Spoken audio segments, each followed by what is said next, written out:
All right. Good evening. Good evening indeed, Draco Kraken. Well, hello out there. Welcome back to Table Talk, Discussion, and Discourse.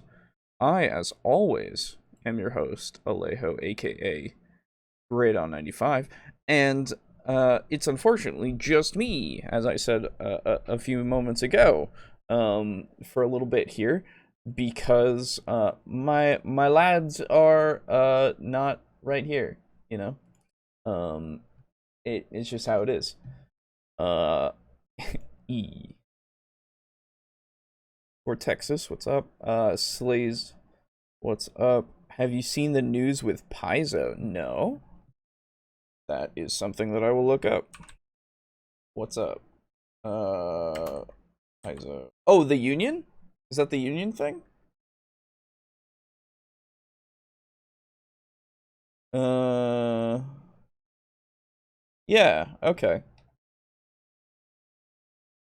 Management misconduct allegations. Oh, that sucks. Unionization, yeah. Up August. Um, I did not see this until right now, but that was like the second thing that came up after I put in Paizo in space. Well, that's unfortunate that that is a thing. To be fair though, most most companies have some sort of issue um that is not really shown to the public. So, it sucks. It really sucks. But I'm glad they're unionizing, I guess. If this is ultimately beneficial for the company, then good. You know. The sorry, I'm reading this article, like I'm skimming through it, and I see the excellent Pathfinder Wrath of the Righteous. uh, anyway, yeah. My Celestial Warlock went well last week. I'm the party's designated healer now, and how to not but how to not piss off my patron because my brother character is an Oathbreaker. Oh, yeah, that sounds like an interesting dichotomy there. Um, but good that it went well. Maybe because your brother's character is an Oathbreaker, maybe you can like try to appease your patron by saying that you're trying to guide him back to the path and have him repent for his oath breaking. Um and then your patron can be like, "Oh, okay, so do this." And then you'll try to, do things for them. Depending on what your DM wants. Obviously talk it over with your bro there. Um yeah, that goes. That's an interesting thing to have brothers in different situations and that kind of thing. Um but yeah, so welcome to the pre season 4 test of another thing, which is probably going to become the norm, which is reading comments, like actual video comments from the past podcasts at the end of the thing, as well as there is an announcement that I will make later on in the show. But for now, we will get kind of to the topic. Unfortunately, as I said, Aiden, or it is just me, but preseason 4.3, exactly. Aiden won't be here with us today. His internet is having the worst time, so he is unfortunately not going to join us, though Boo will, as he is a working man and he works late. He won't be here until after 9:30. So, yeah, that's that. Had to swap out from a dysfunctional necromancy wizard. My DM was cool with it. Oh, that's cool. Nice. Um, anyway, so today the topic is backstory, actually. Creating backstories well. Or at least, you know, having tips and such to create backstories better. We've talked about it literally one time before. And it's been quite a while since, and I don't remember what we said. You think I watch this show? That's crazy. I just talk on it. Um, But yeah, so we're gonna look at a couple of videos.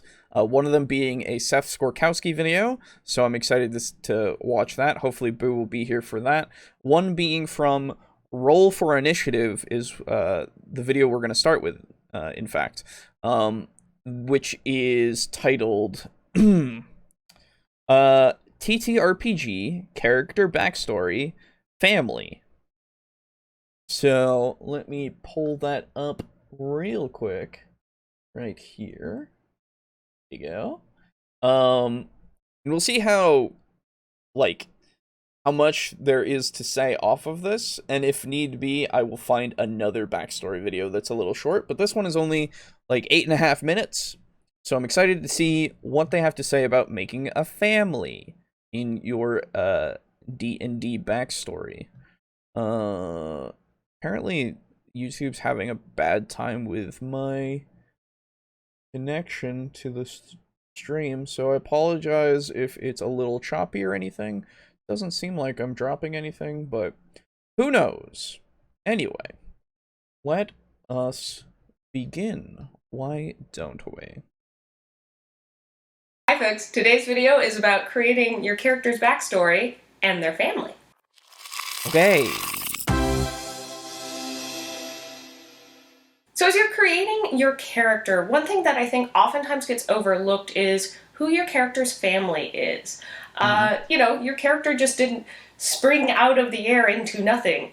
And if they did, that's probably going to be a major thing in their backstory to keep in mind. But who their parents are, if they have siblings, maybe even going back and thinking about like grandparents or family lineage. That can help to inform your character, inform some character choices you're making, and also to help create a more complete, well-rounded character. So if you... So first off, right off the bat, yes, it can. It absolutely can. You can, of course, do the stereotype, if you want, of I have no parents, and I am sad. We usually recommend against that just because, again, it's not that it's bad, it is stereotypical, right? And you can work on it so that it's not like, you know, the everyone's dead and now I am sad and now I'm going for revenge, or everyone's dead and now I am angry and I'm a loner, right? Like you can obviously make it so that it works out a bit better, and maybe it even ties into the greater narrative of your campaign. There was a character that I made for my Wednesday games before we started the new campaign that we're doing now. Who his whole thing, and he didn't lose his parents necessarily or his family in the traditional sense. He was exiled, but his family was very trusting of everyone, really, because they were furbolgs. And furbolgs are very much more of a peaceful kind of people, at least with canonical lore from D&D.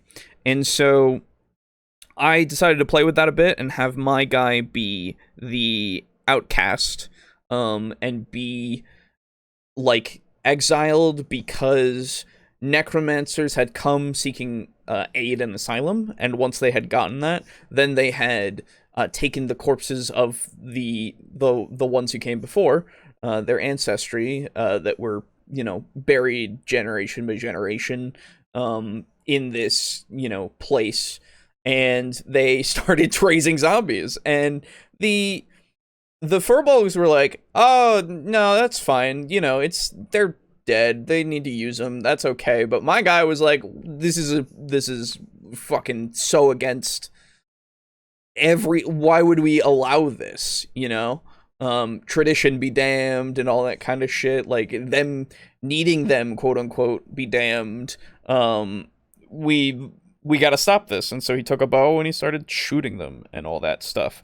And the purpose of the character was to help with that campaign that we were doing and kind of help the party go towards like the end goal of the story, which was this big necromancy wizard man that was going to be the big bad of the campaign.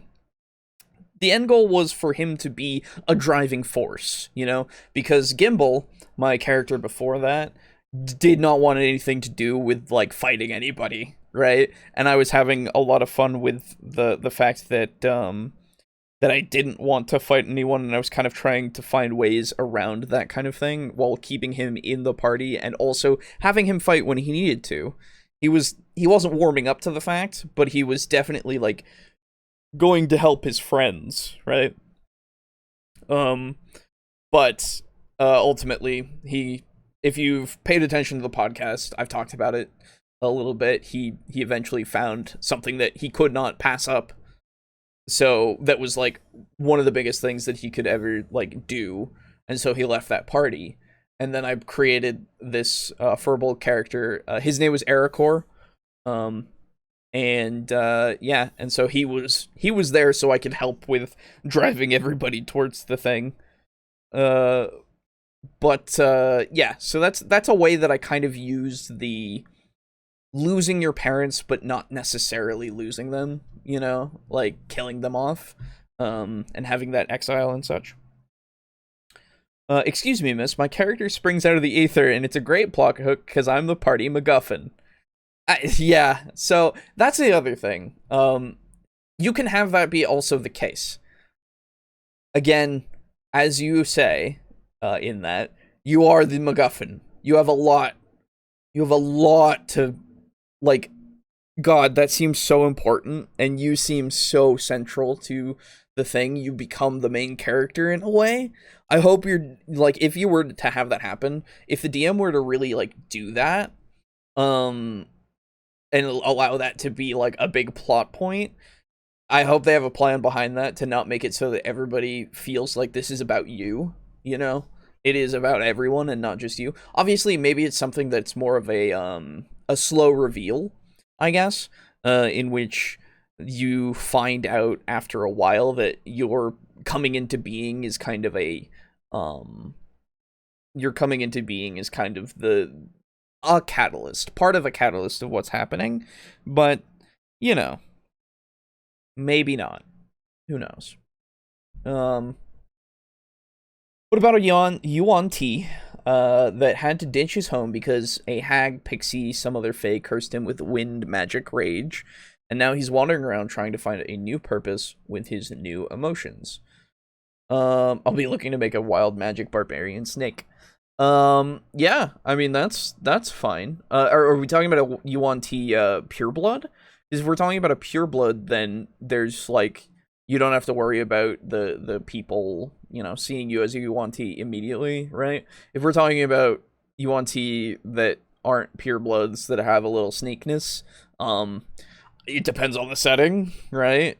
Yes, okay. So if the Yuan T pureblood, then yeah, that's fine. That sounds cool. Absolutely. Nothing wrong with it. I'm really surprised how little I've had people want to tie their character to the world's nobility through, like, background family. Wonder why. Good question. For me personally, I don't want to be that well off unless I can do something interesting with it, right? Because, like, I guess it's, so having somebody be noble means they have a lot of attention drawn to them, right? My my noble character that I made, who had a background who was a noble, was a shadow sorcerer, dragonborn, who in the setting, came from a dragonborn village, or sorry, dragonborn town, really. No, it was a city. Sorry, that doesn't technically matter, but it was a city. And they were against magic, like the use and practice of magic. They knew it existed, like it was a useful thing, but they did not want that in their city. Now, that being with Dragonborn, that's a little interesting, isn't it? Because they have their breath. Is that magic? No, it's biological, I guess. It really depends on what your setting thinks magic is, and how they consider dragons and that kind of thing. But for my noble woman, she was on the run and also in exile. I like being weird. Not weird, but like in exile. It's a nice little thing. She was in exile because this shadow sorcery had been thrust upon her by accident. She had touched an artifact that had been recovered that bound itself to her and gave her the shadow sorcery magic, right? And so that was like the source of her power. She also found its use in like giving her the ability to use it in order to help people who were more downtrodden, who weren't in the nobility and all that stuff. She was a good person. Um Not a haughty tawdy noble, if you will. And it was definitely one of those things where in that campaign we were encountering a lot of nobility who might have recognized her, and I eventually got her to run because then I got Gimbal back in. But with that, it's like you get that intention and sorry, attention, not intention. And if your character is trying to hide from it, it can be something that kind of affects that whole party. And if it's something that your character uses to its advantage, it can be something that benefits the whole party in that way. It really, I think it depends on how you want to play with it, and having it be where your nobility is a little too beneficial can be it's not bad. It's not something that I want to do personally. Um ba, ba, ba, ba, ba. So when the GM allowed me to do this, it wasn't to make it a main story plot point, but because of how exotic my race is and the purpose and creation behind it. It helps me uncover alien plots. Oh, that's cool. Yeah, absolutely. That sounds super cool. And yeah, you could also have it just be not a plot point, right? Just like you're saying. Then it makes it fine. No problems. Anyway, continuing on. Creating a character that doesn't have any family. If you're an orphan, that's also something to keep in mind. If you do have an idea of who your family is, that's something you might mention to your game master ahead of time. But if not, how does that affect your character? Interestingly enough, my character Gimbal was an orphan, but I never specified whether or not the his parents were dead or not. I didn't it it didn't matter to me if they were alive or not. It wouldn't have mattered to him because of his orphanage. Or sorry, him growing up in the orphanage, because at that point, he's accepted the fact that he's an orphan. And in his characterization, he wouldn't have cared later on. But it was also there so that the DM could like do something with it if potentially they wanted to make my family appear. Um I had a bunch of plot hooks for Gimbal. Man, I miss Gimbal. Damn. Anyway. Is that something that they are driven by to find out who their family is, find out kind of who they are? That's a definite choice you can make. Or if, on the other side, if they don't care, why don't they care? And maybe that helps inform some of the choices that you will be making as your character. If you do have family, that's something to, maybe not flesh out. You don't have to flesh out everything with them. With Key 3, I did not have the entirety of her family fleshed out. Mild spoilers if you didn't know Key 3 had family. But I won't go into too many details for the Too Many Warlocks game. But I did have some broad ideas. I knew that she had a grandfather who was very important to her, who had passed away, and that she had some other living family. And that definitely informed some of the choices that I made, because she is aware, if you have a character that does have family that's still alive, why did they leave their family? What was it that caused them to leave a comfortable home environment? Or Mm. maybe it wasn't a comfortable home environment. Maybe they didn't fit in. So Mm-hmm. that can help inform the character and inform the choices you're making. Well, overall, so this raises a good kind of point for your character's backstory in general. Why are they an adventurer now? Right? You never really like you don't have these people becoming an adventurer for no reason, right? Um, well, that's not true. Sorry. Most of the time there is a reason behind it, whether it be um personal glory, money, they're bored with their home life, they have a terrible home life as said, or terrible family, or they want to make their family proud, or there's a number of different reasons, but having having that be kind of a clear like thing that you have, that why your character is an adventurer now, because being an adventurer is fucking dangerous.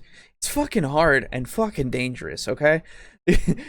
Depending on the setting, of course, as well, but like if your character is willing to go out and fight monsters or be a mercenary or any of that stuff because they know fighting is going to get them paid. Why aren't they, just doing something in town instead, right? Like, to be fair, some races might just adventure for shits and giggles, depending on the wording of their lore. That's also true. Like, it always depends on what your character is like, and if it's a race thing as well. Like, if your species is known for adventuring even more than most other species, then like that can also really, it also then adds to like the culture as well. It can add to, because if your DM doesn't have a culture really already made for your people, then you can kind of have that be something that helps inform them. It can also help with the world building of the game. You can help with how the interactions between your people are.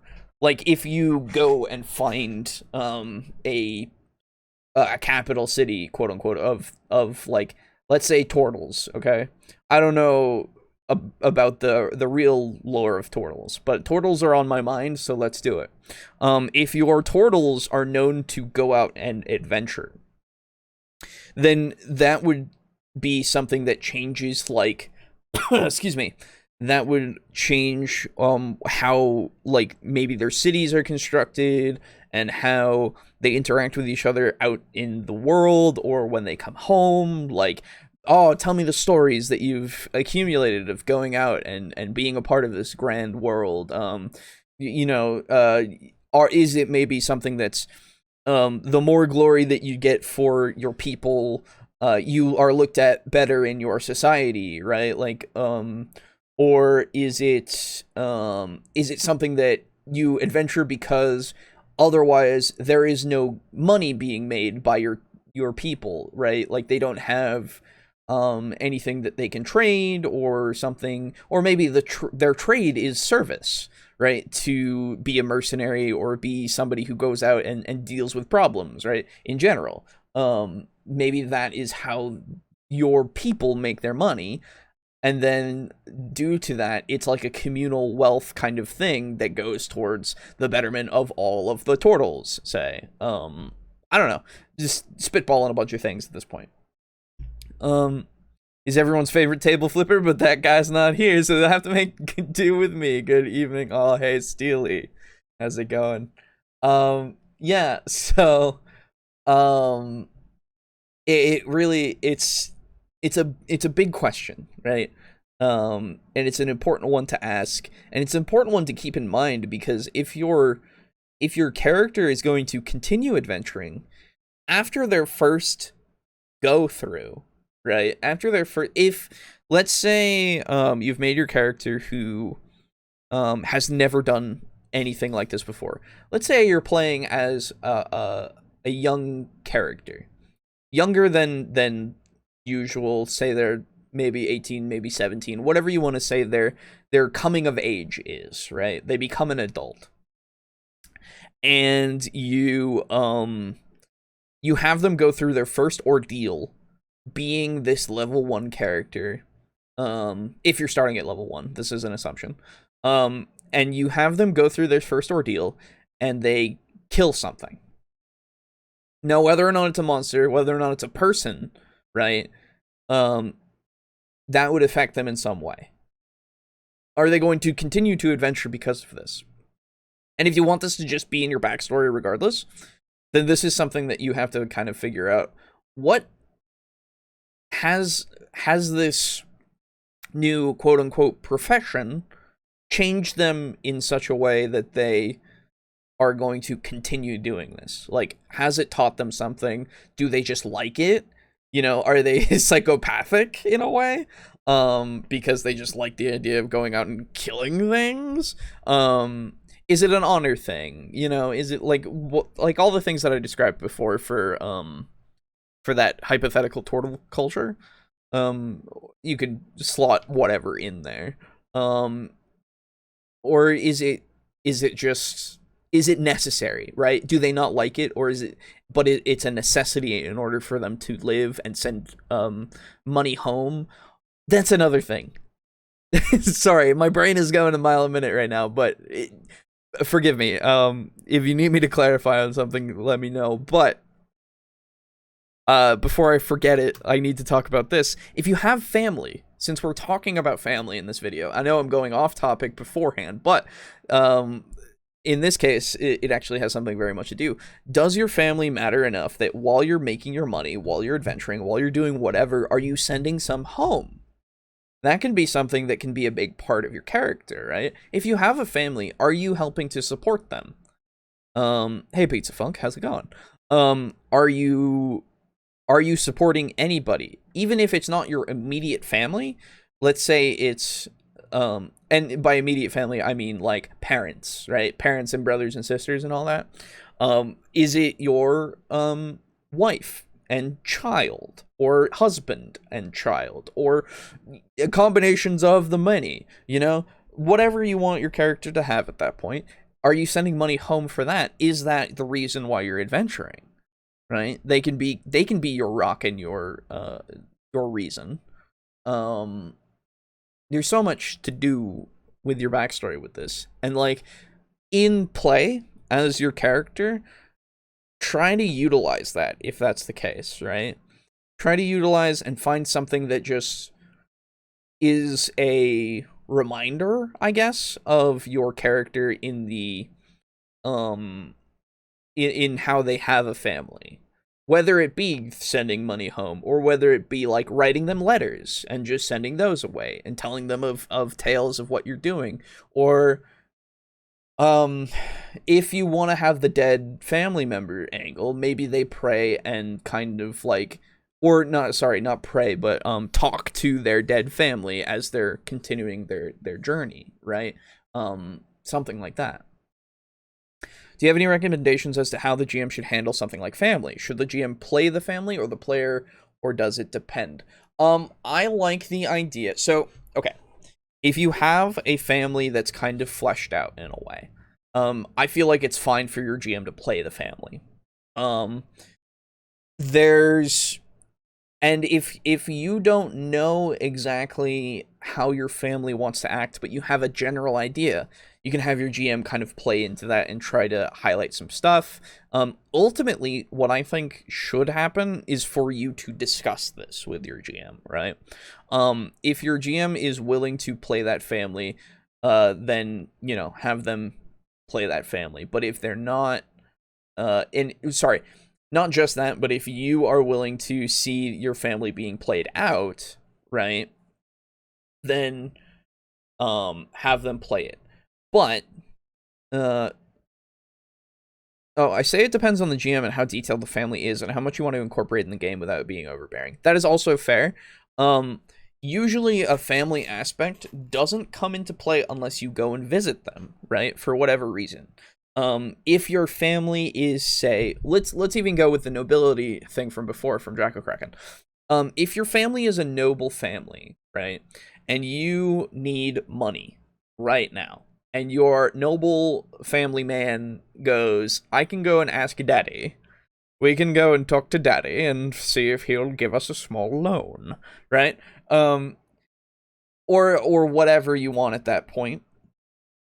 Um, I feel like it should be something that your GM can do, and honestly, it's up to the player if you want to really like hash it out or not, right? Because not hash it out, but play it out, because then they go, yeah, I want to see this as a I want to have this be a role playing moment. I want you to be the family member at this point, and we can kind of go through and talk about, and you can see my side of like how my family lives and all that. Um, and like you can talk about, and you should talk about how you want this to be if you were to ever do that, right? Your family could send a servant to check in on you every now and then as a noble, up to you and your DM. Yeah, that's also true. You could have something like that. You could have it be that that they send out you know, even maybe another family member who also is like well off and able to hold their own enough, maybe not to the degree that your character can, but can do it enough, will come and try to find you if something, should happen. um Hell, using family for a plot hook as well might be very beneficial, because maybe your family member of yours is struck by a plague. You got to go back, right? Unless you don't give a shit about them, but at that point, why would they be used in this way? um Maybe they've been struck by a plague, and now you want to go back to figure out how to stop the plague, or um try to figure out how to save your family member, or just go back and kind of mourn them, be with them in their final moments. Have it be like something that you can bond your character with your party members, even, by letting them in a little bit to see you in this moment of weakness. um there's a lot you can do. But yeah, so in the sense of the GM playing your family, I really think it does depend. It more depends on the player and how comfortable they are with it, and if they feel like the DM can do a good job or not. A campaign that I listened to from High Rollers, if any of you know them, uh, their first campaign that they did, Lightfall. There was a point in there that there was family nobility done and all that kind of stuff, and they were pretty important. They weren't overbearing or anything. I don't think they were there in the world, and occasionally they interacted. They interacted when it was important and such, and I honestly think the GM did very well doing their family of one of the PCs when they visited them. um it's something that, again, your mileage may vary, but I think honestly a GM can do it just fine, you know? Um just in general, cuz otherwise, if the player wants to do it, that's a lot of steps, you know? If at that point I would rather them just say, I don't want to roleplay this out. You know? Because I feel like the player just taking over the family and what they would do, like, they have an idea of what they would do, but also, like, I don't know. It just feels a little strange to me. But, again, up to the player.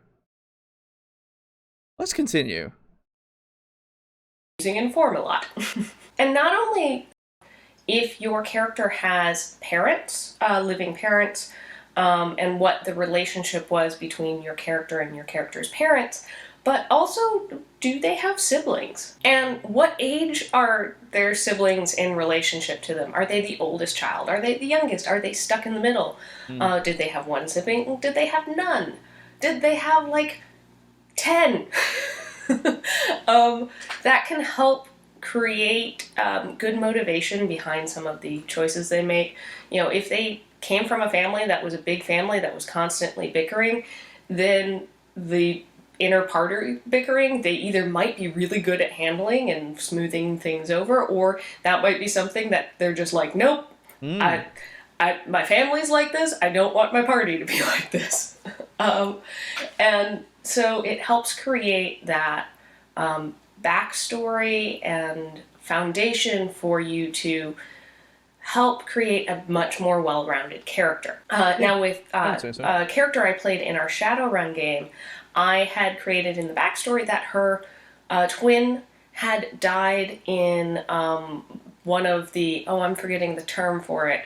I'm sure if you know the term, let me know down in the comments below nicely.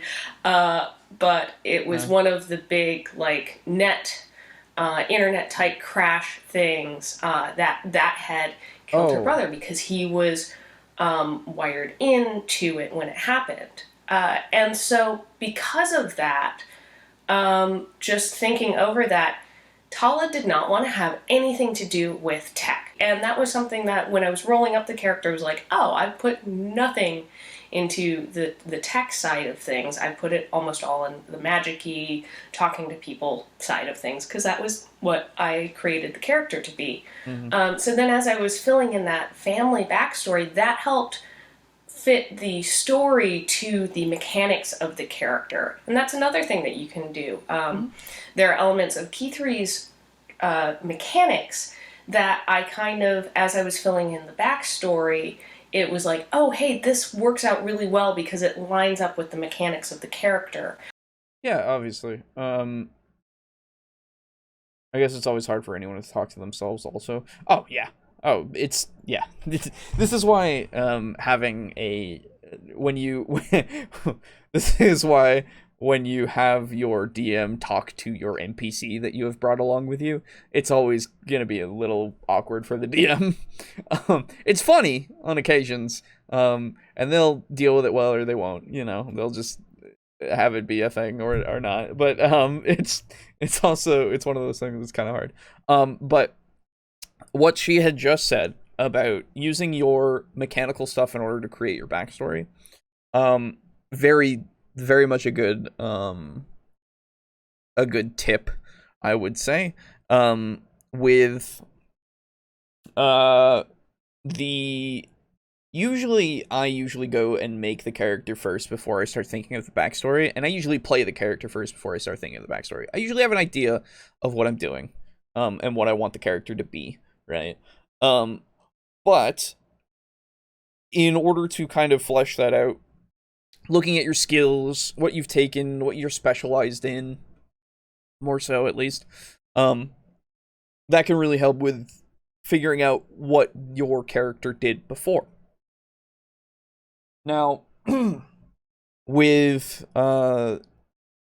someone like I will say Shadowrun has a bunch of things built into it that encourage players to think about runners' connections and relations. Yeah. I don't know about current Shadowrun, but it seems that way, at least, from what I have seen. I would also say Vampire. Vampire does that really well. In fact, in Vampire, you need bonds and touchstones and such that you use to center your humanity, right?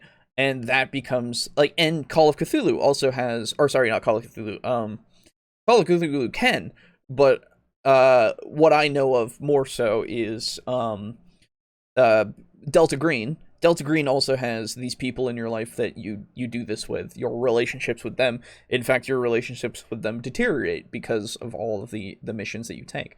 But with Vampire as well, kind of calling up those people that you know, even if they're fellow vampires, but with touchstones, they have to be human.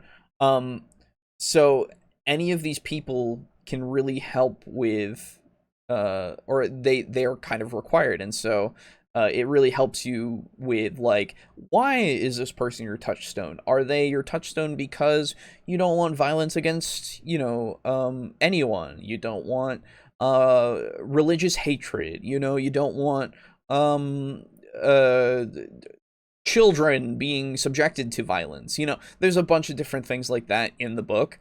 that you can use to kind of figure out that stuff, and then on that you can then flesh it out more and figure out like what you do or what got them to that point. Like I remember I was working with a friend making their character, and we were going through the touchstones and stuff, and eventually we settled on one being an old war buddy from like I don't think we described what war it was, but vampires, so any time before like in the 40s or so. um and having them be their touchstone because of that fact that he had been to war and he had saved this man, or they had saved him, one or the other. I can't remember that specifically, but they are, his touchstone, and he is a valued member of his life, and somebody that I can use to call up and be like, hey man, what's up? With a plot hook. Um, I think the backstory before the character, just because I'm wishy-washy with the more mechanical aspects of character creation. And yeah, that's also fair. With the backstory before the character, that helps with the mechanical side, right? They go hand in hand. If you make your backstory being you were, let's say, when you were growing up, you learned how to hunt in order to help with taking care of your family on the farm, right? Like, you have nature, probably, you have survival, probably, as skills that you can take, right? It might inform you to be more of a bow user, or maybe even not. I don't know. Boo is here. Give me a second. Let me get him in. Hello. How's it going? Good. How goes? Are you? Are we on the air? Yes, we are on the air right now. Like a radio show. Like a radio. I guess we're live. Yes. Yeah. So I have a question Okay. before you do anything. Sure. Is this one where I will need to be paying close attention to like a document or anything, or can I paint while we? Oh, you're good to paint. Don't worry, you're good. We're going over videos on backstory. Ah, okay. And so watch together. Yeah, just watch together. Okay, so yeah, what was I saying before? Oh yeah, so if you come up with your backstory before, making that be part of your how you kind of devote things to your mechanical stuff, absolutely works very well. There was a character that I wanted to make where I was asking Brogan, I think, and I don't know. Actually, I think I asked the collective. I asked the hive mind. Yes. And basically what I was wanting to do was have like a fighter and swap out like some fighter specific feats for one particular rogue feat. And I basically just wanted the one that was like, I think it's like Artful Dodger or something that rogues get. Yes. Yeah. Something like that, yeah. Or Cunning Dodge or something. I don't really remember. But basically, I wanted to swap out a fighter feat for that. And I wanted to be a battle master. Because basically, I just wanted to make a fighter that got in there and did a lot of, like, acrobatic stuff. Oh, okay, yeah. Yeah. So, kind of like... Because the character that I wanted to make was actually going to be, like, a dancer.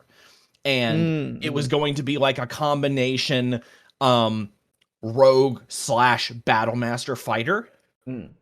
So instead of using battle maneuvers, they were dance steps. Right.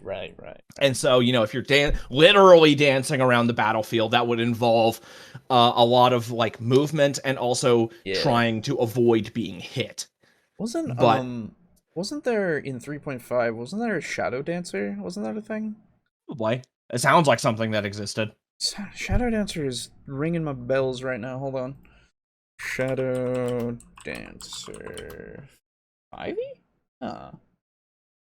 No, it's probably in like Unearthed Arcana now. Yeah, probably. Oh, Shadow Dancer is a monster in 5e. That's why. Oh, but it's the Shadow Dancer was in 3.5 and Pathfinder 1e. There you go. Yeah, Shadow Dancer in 5e is referring to the elves that are in the Shadowfell. Shadowfell, yeah. Yeah. That is a type of them. Mhm. Pathfinder 2e has Shadow Dancer as an archetype. There you go. It was a prestige class in 3.5. Yeah. Okay. Now that you mention it, I have the monster books that I always plug, the ones from Kobold Press. There is actually a monster that is a Shadow Fae, or a Shadowfell Fae Shadow Dancer. Nice. There you go. Yeah. Also, But yeah, I dance. wanted to make that kind of dancer thing, and that was a part of the backstory. So that's, incorporating the backstory into the character. Anyway, sorry. No, you're good. Also dance fighting capoeira, maybe? Yeah, capoeira. Ooh. Very cool. Is that how it's pronounced? Capoeira? I think so. Let me see. That's how I've said it and how I've heard it said. Because I know I've heard. I could be wrong though. I'm willing. Yeah, I don't remember how it's pronounced. Now it's gonna get me. Yeah. But yeah, oh man, capoeira is cool. It reminds me of Street Fighter, that one character, just capoeira. I don't remember his name. Anyway, so continuing on. With why she does things and who her family was and her relationship with them. So sometimes it is creating the mechanics to fit the backstory, but you can also do the opposite of come up with character and then find ways for the backstory then to explain maybe some of the mechanics. But yeah, that family history for Tala, I don't think it ever came up in our main game, other than she just avoided tech. Whenever tech came up, she was like, hey, I'm not the expert in this. We have somebody else on the team who is. I'm going to default to them. But we did play one side session that Ryan actually ran, and our regular game master got to then sit in and play. And the guy that may have caused that major crash was an NPC we needed to work with. And so that turned into this really interesting, which Ryan didn't know. He didn't know that element of Tala's backstory when he created this one-shot. So that created a really interesting tension because, a little bit of metagaming, I had to figure out, okay, why would Tala work with this guy? And we figured it out, and I kind of brought it up to Ryan. He was like, oh, okay.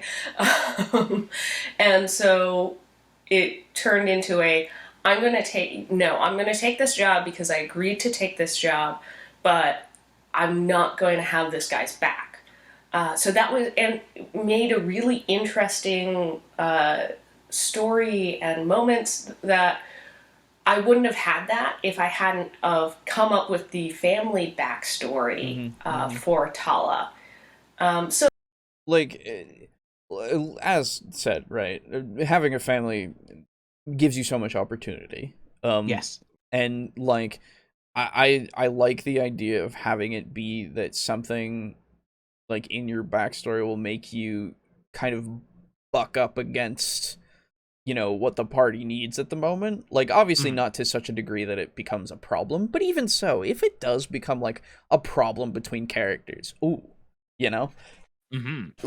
we got something, right? Like, but it doesn't, you don't want it to be like slowing down the game, so you gotta kind of, unfortunately, obviously we all go, this is a game, we gotta kind of keep going, but and you can't really, unless you have all the time in the world, you can't really figure out a way to like, you need to figure out a way to hash it out and just like continue to keep playing the game. Yes, exactly. So in that respect, then hey, you got to metagame a bit. Hey, right? Like, it's a little unfortunate when you have to, but yeah, you're there to play the game, not to get bogged down in that stuff. Screw the family. It's all about me. Exactly. Yes. Something to keep in mind as you're creating your character, if you really want to have a well-rounded, fully fleshed out character, one way that you can help to do that is to come up with family for your characters. Plus, if you do have family in the world, that gives the game master some great threads to pull on. Story-wise, motivation, if you have a bad relationship with your family, that can be the like, oh no, the family showed up and I don't want to be dealing with them. So maybe that like a negative story thread instead of a like positive pushing you forward story thread, it's pushing you in a different direction. It's kind of a nice gift to give the GM and say, here you go, have fun working Here you go, here's my story. family. Or the like, here you go, here, I'm giving you a gift of ways to pull at my heartstrings. So if you've created any family for one of your characters, I'd love to hear about how that worked out, maybe a little bit about them. Or if you tend to play characters that don't have any family, how do you find that that maybe changes how you play that character? I'd love to know more. Honestly, another thing about, because I was talking about it before when it was kind of brought up, another thing about having no family is something that can kind of like evolve into your character kind of considering the party as family. Right? Yeah. Like becoming their new family, right? Getting that relationship that they never had. As long as you know, they're willing to do that. Obviously, usually the stereotype is a little with it because they have no family. So they're But usually, I mean, if you go past the stereotype and you have it be like they're a little harder to work with, but they still work with people and all that kind of stuff. They don't open up as much. You can have them soften up a bit with the party and all that stuff, and get them to really bond. Yeah, and then one of the interesting things that you can do is if you have a character with no family, it can be interesting to actually take that in the opposite direction where they are looking for that family. Yeah, there's also that. Like they're actually trying to. And that kind of puts a whole new spin on it, because usually it's the other way around. Yes. Actually, at least in terms of like rogues and stuff. Yeah. In the campaign that we were doing before on Wednesdays, before we started the new one, one of the characters was looking for their family, and their family was technically looking for them, but not really. Because they thought they were dead, I think. Or something. Or I don't know what it was. But so in that was actually a plot point and a plot hook for us that we took, and we were like, yeah, let's go. And then eventually got them with family, and that character retired and was like, I'm gonna stay with my mom. I haven't been with my mom for a long time. Fair enough. Right. And it was a good excuse as well, because the player was also like, my character is too powerful. I don't want this. Okay. It was a paladin. It was a paladin. Yeah. He was just like, I've been trying to like not be, but man, but you can't help my it. Dude. Fucking, if you crit, you can choose to fucking pump divine smites into it and just double them. It's like, what the fuck? It's crazy. Anyway, you gotta make sure that people don't stop doing nothing but rangers, though. Yeah, exactly. They're the strongest. That's true. Anyway, that's the end of that video, basically. All right, it's a good video. Like, yes. The 3 minutes that I saw was good. Yeah. Or the 3 minutes that I heard, really. Yeah. So moving on, let's just do some shill talk real quick, because we are at somewhat of a midpoint. And the rest of it will be devoted to that, and then we'll do comments at the end, as previously stated. So, hey, Patreon, that's a thing. Neat. So we are found on patreon.com/TableTalk What? Nothing. I fucking got some blue on the brown. And yeah. And you can help contribute, and hey, we have a goal now. Way. Yeah. So we've been going to be doing some custom dice. Hey, that's gonna be a thing. Hey, Mog, welcome. Hello, Mog. So yeah, we're gonna be doing some custom dice, and we're going to need money to make those happen. Using if you know of it, Q Workshop. We're gonna be going through them because that's the only place that I found. Okay. That does like custom dice. That does full dice set custom dice. Ah, yes. I tried Chessex. I don't know of any others because I couldn't find any others because it's hard. Anyway, so if you want to contribute to the making of custom dice, consider subscribing to the Patreon or donating directly. There will be, there's a link on our website. And at some point I will set up a store on the website when we get them in and such, but it's a lot. And I will be fully transparent. Fucking dice cost a lot to make. And I only am going to make a little over 100. Have a little over 100 made. 100 sets, yes. Okay, yeah. A little over 100 sets made because it is going to be upwards of $1,500 to get them all made. But as an incentive of that, for those of you who have been part of the Patreon so far, and those of you who get to be a part of the Patreon at $5 or more, I'll send you a free set. You get a set. There's gonna be a set for you. You'll get a set, and you'll get a set, and I gotta figure out. Not the 101st. You don't. No, no, you don't get a set. But anybody who's not done that, then you will not get a set. No, you will not get a free set. You will have to buy it. Yes. But this is just going to be a slow project, and we are like a fifth of the way there. Okay. Yup, it's a lot. But yes, yep. So again, if you want to contribute to that, again, you don't have to. You don't have to if you don't want to. Oh, I will be contributing my own personal money to it on occasion when I have it. Right, like I'm just gonna be funneling when in you my can own overcome funds. When you can overcome your plastic crack addiction. When I can overcome my plastic crack addiction, yes. Now I have Christmas to worry about now. But yeah, there's that, and paying for the internet and all that shit. So, yeah, so that will be a thing. So thank you, of course, to our patrons.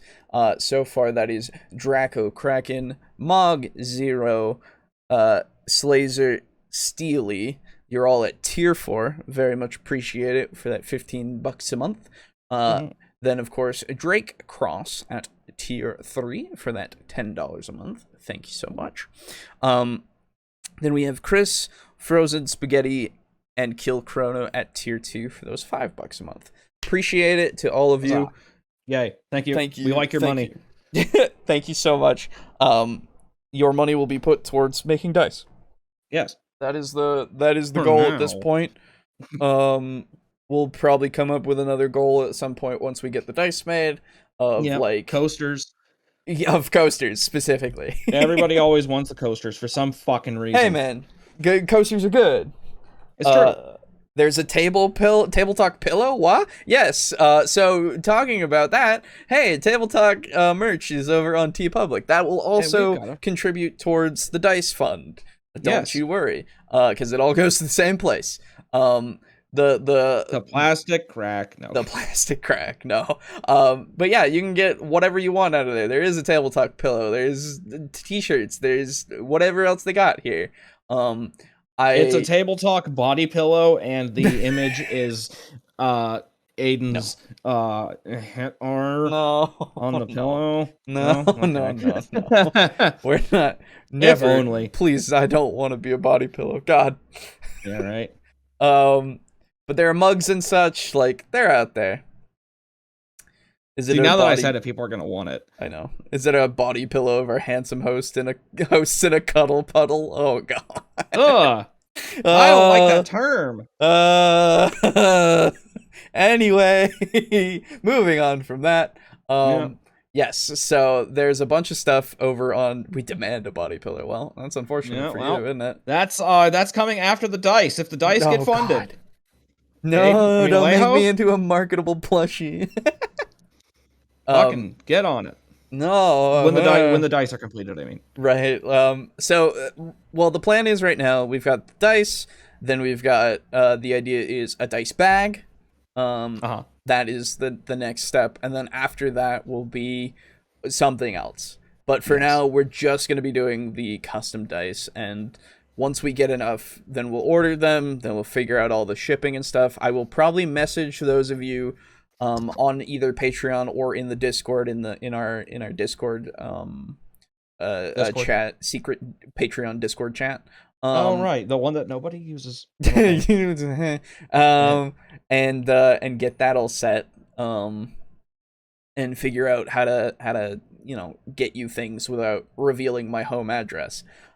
Yes, because I'll figure that out. Don't worry about it. It'll be fine. It'll be fine. You don't have Hitler as a profile picture. It's fine. Anyway, so there's that.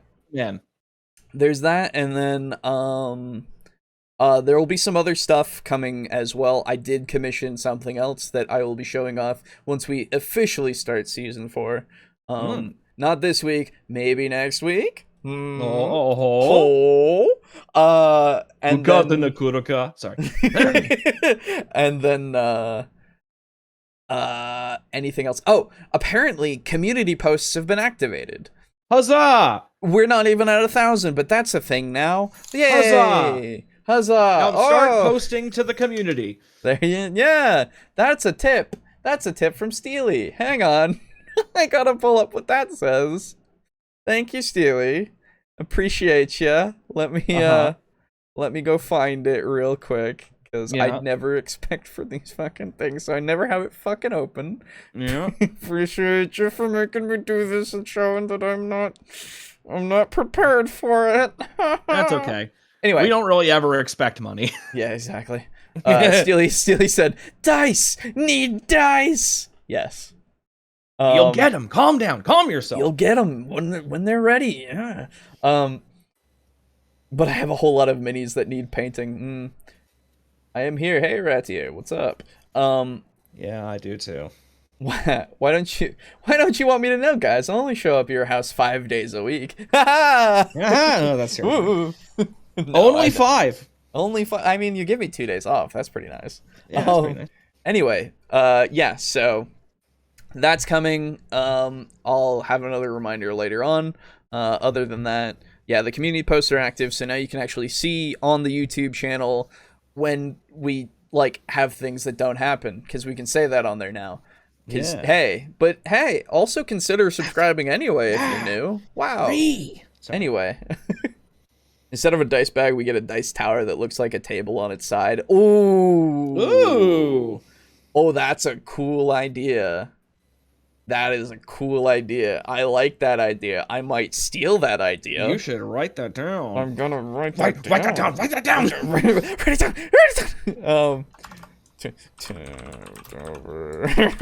Table dice tower.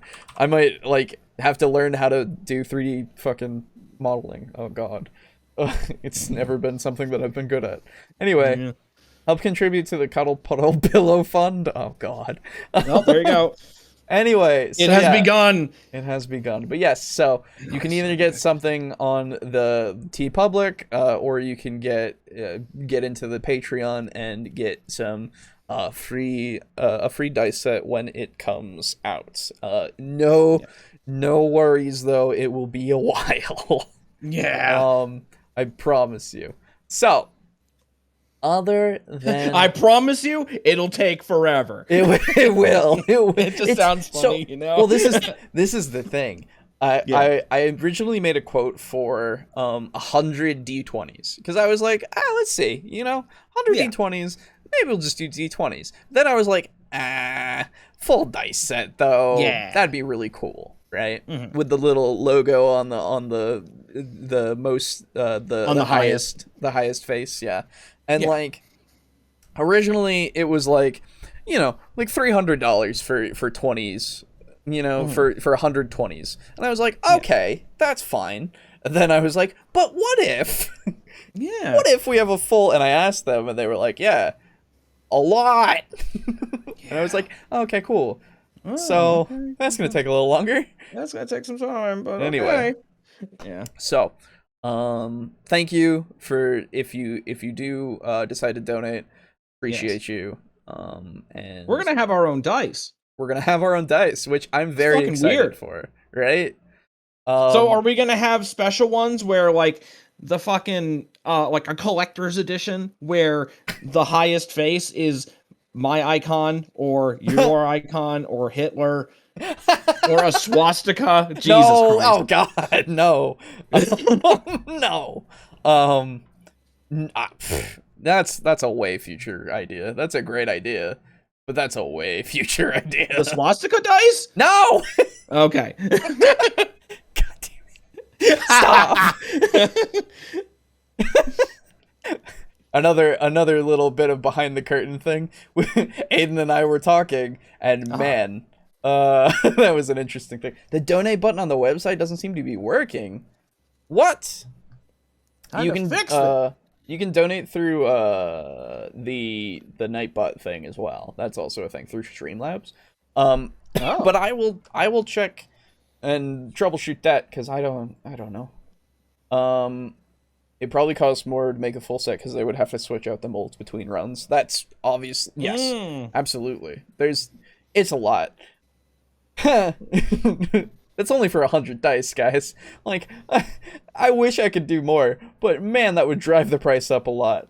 Yeah, that's okay. I mean, hell, we could always do multiple runs. Exactly. It's a limited run for now. Once we get to that point. Yeah. And again, when Jeff Bezos sponsors us, we'll do a few more. Exactly. But yeah, good to know that donate button doesn't work. I'm going to the site right now to check and see why that is. Yeah. Because it's just an official donate button through PayPal. Like it should just work. You know? Let me go over there really quick.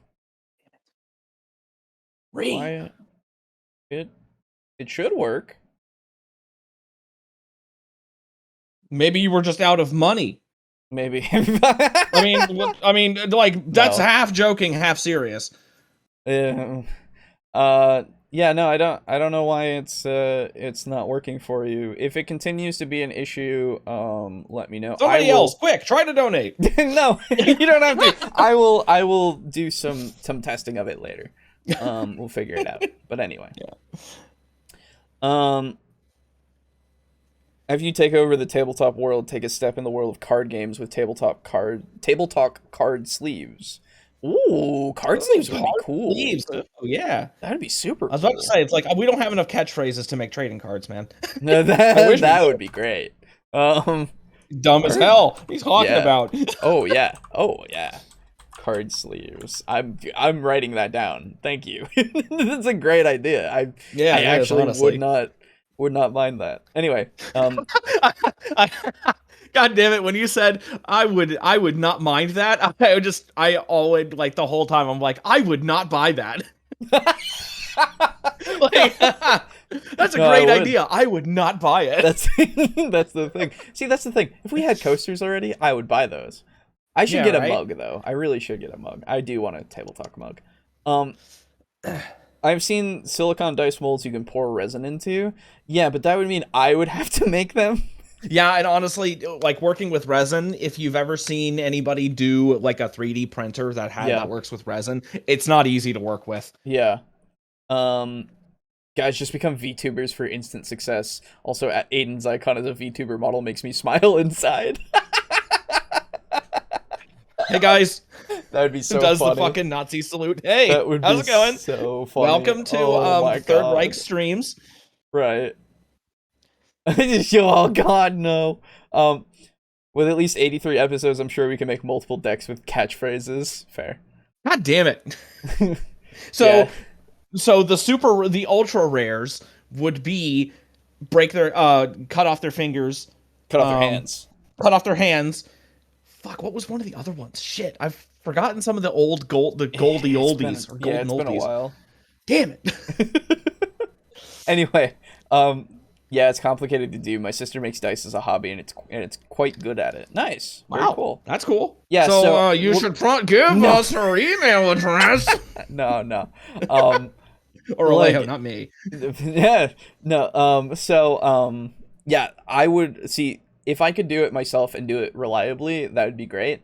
But, I shake.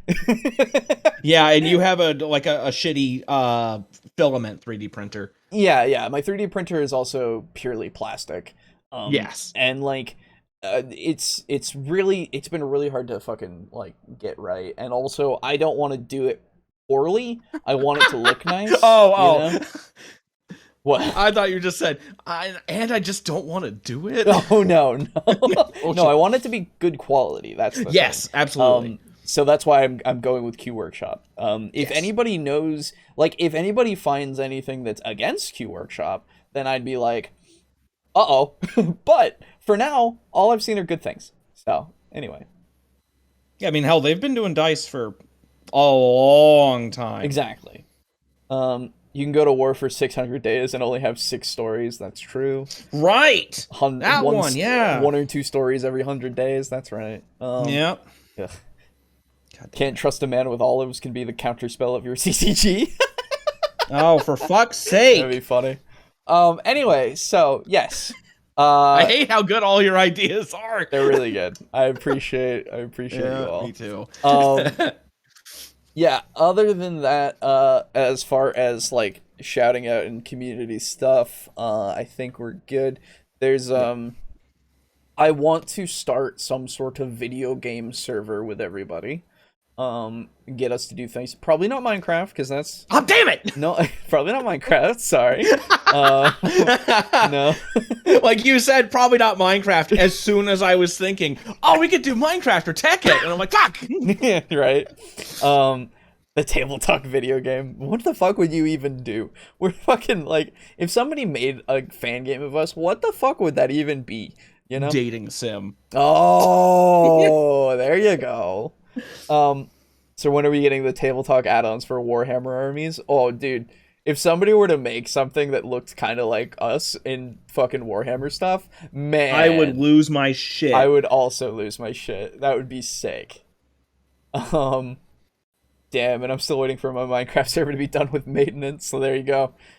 Yeah, so probably not a Minecraft thing. Probably something more involved, because Minecraft gets boring way too fast for me. Yeah, that's fair.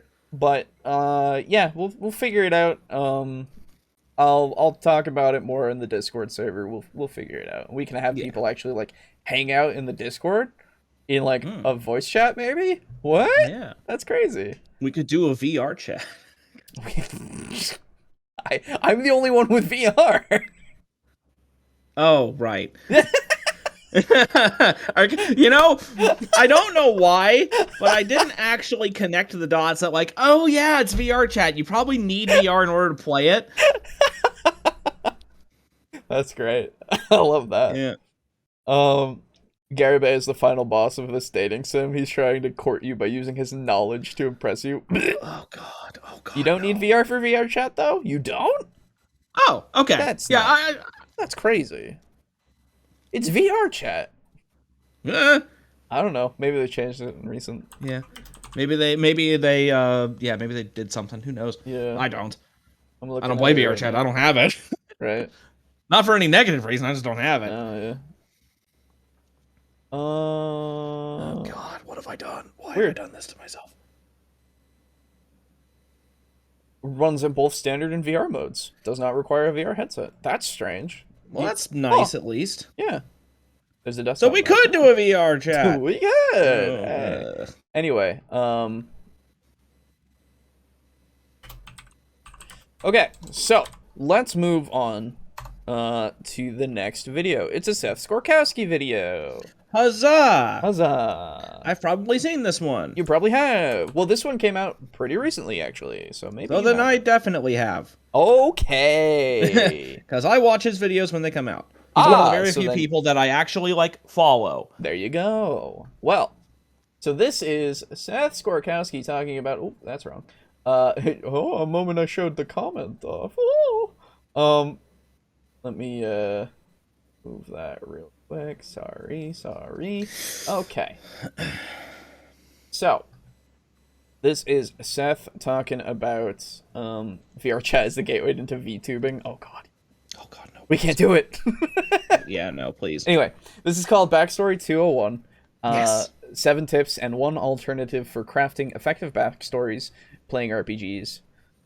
And yeah, we're gonna. And he always has such good content. It's so nice. Yeah. That's true. So I'm excited to see what he has to say. Yes. Internet, Seth Skorkowski, and a few years back I did a video on crafting character backstories, going over various tips and ways to approach and use backstories in your tabletop role-playing game for both players and for game masters. And because that's a subject that really has a lot more than just a single video can cover on it, it's time to revisit and expand on that topic. So using our first video as our foundation, I've retitled that one as Character Backstories 101, making this our 201 level video. As before, this video is not directed at any one role-playing system, so whether you're playing Dungeons & Dragons, or Call of Cthulhu, or Edge of the Empire, whatever it is, that really doesn't matter for this. Now, some games have backstory elements that are built into the character creation system, and if your game has that, then great.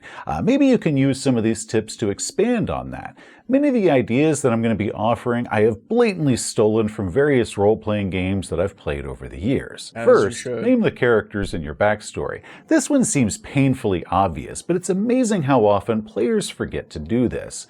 If your character has a sister, name her. If they were trained by a mentor or have an enemy from their past, go ahead and give them a name. If they grew up on a ship, either sailing the seas or flying across the galaxy, tell us what its name is. Simply stating that your character has a sibling and that you both grew up on the streets until a master thief took you under his wing, that isn't likely to get as referenced in the game by you or by the game master if none of those characters have names. If they're not important enough for you to name, then they're not going to be seen as important enough to remember and use later on. Characters or places that are named feel more important and memorable for both the player and for the game master. In the last video, I talked about giving your game master a copy of your backstory, and I stressed that it shouldn't be any longer than what the game master asked for. Giving them a 20-page epic when they only asked for a single-page synopsis is all but assured that your GM is not going to read it. And if they do read it, it's not going to be as easy for them to reference and therefore use, so make the backstory easy to reference. For example, let's say Oh my god, that's the second tip. Okay, I didn't realize. He flows so well. He does. He goes from point to point so fucking well. Anyway. Yep. Naming your NPCs. Yeah, as you said, obviously. But yes. Coming up with a name can be hard, right? Name generator. Exactly. Always go to that fantasy name generator site. It's one of the best ones. I really wish we could get in contact with them and sponsor or something. Right? I would. So good. Yeah, I should. I sent an email. Nice. I'll send an email.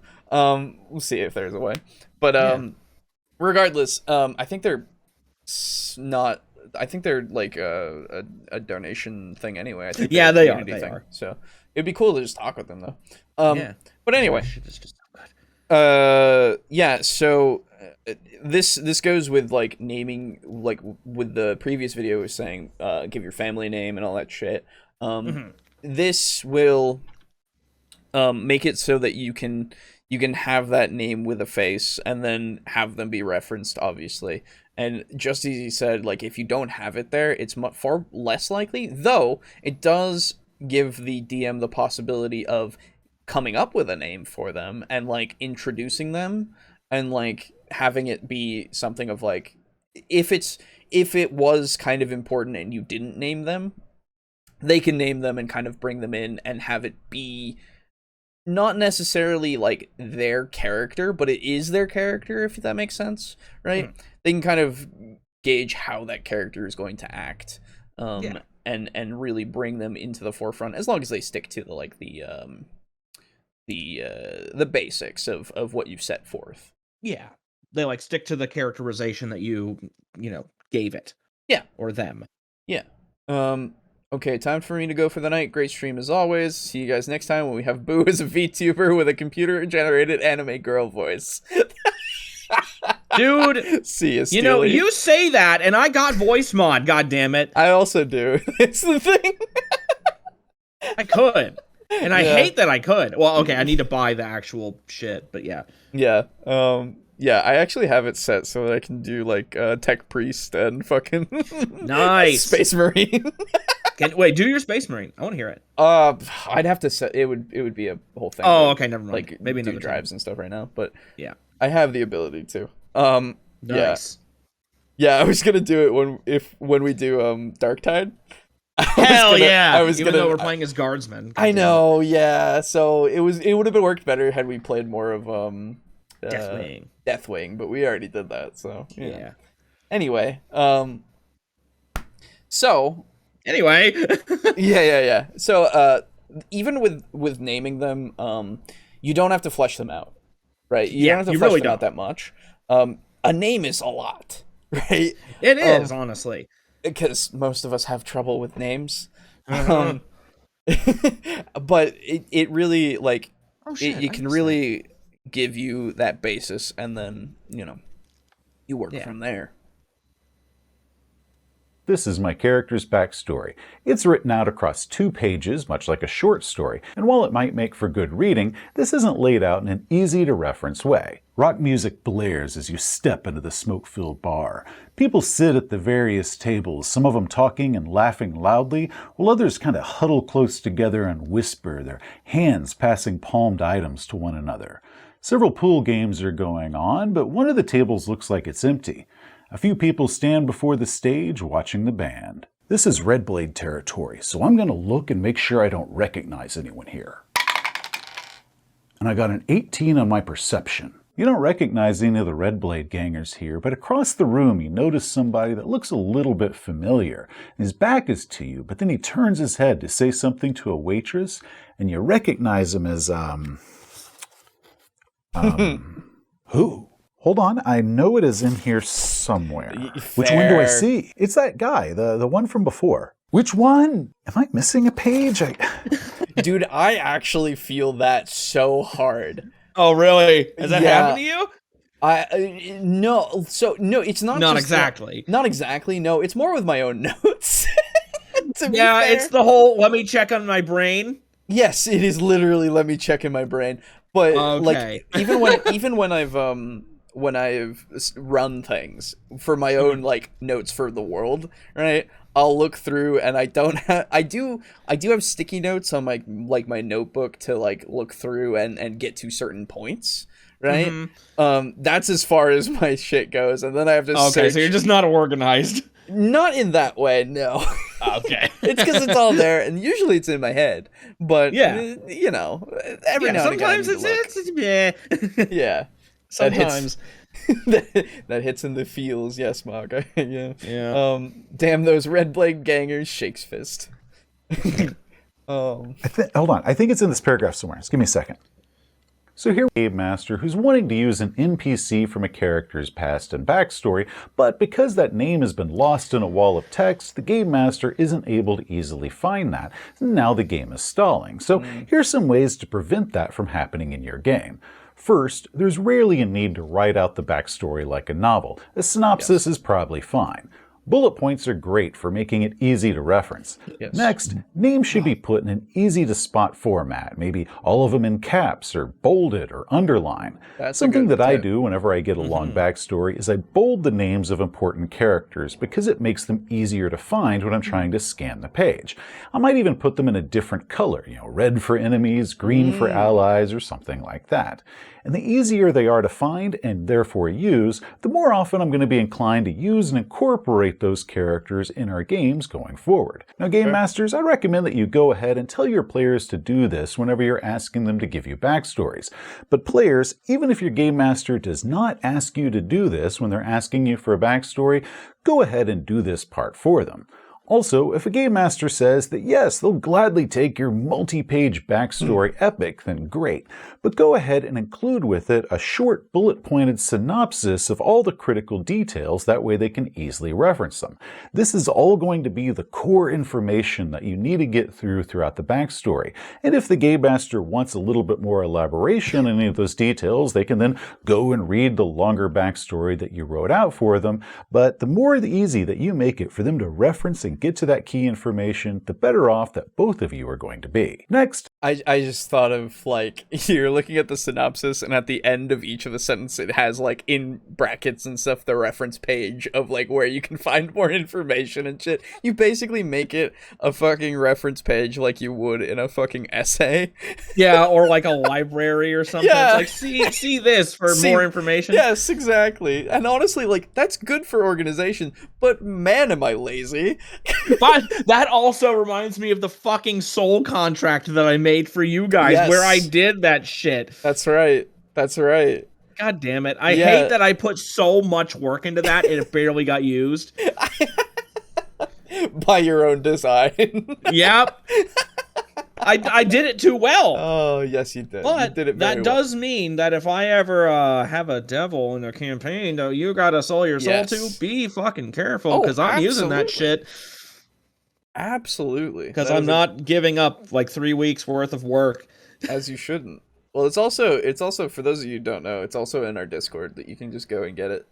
Yeah, you should if you want like an ironclad devil contract. Yes, that you can edit it all you want and change shit and make it so that the players can actually get out of it. But I would suggest that you don't, because devil contracts, that's all they do. Anyway, sorry. That is true. That is true. I have that moment just looking through my player notes. It's a nightmare. Yeah, it's easier when it's like written out in like a notebook or something. When I have the online notes, I somehow find it harder to do. Yeah, I don't know what it is. I think it's probably just because I'm old. I'm an old man. Exactly. I can't. I have such a hard time, like, if I'm reading a PDF versus a book version of anything, I feel like I'm missing something with the PDF. I don't know what it is, even though I'm not. I know I'm not missing anything. Anyway, sorry. I think it's also, for me at least, it's also just like I need to be doing more than just one thing, right?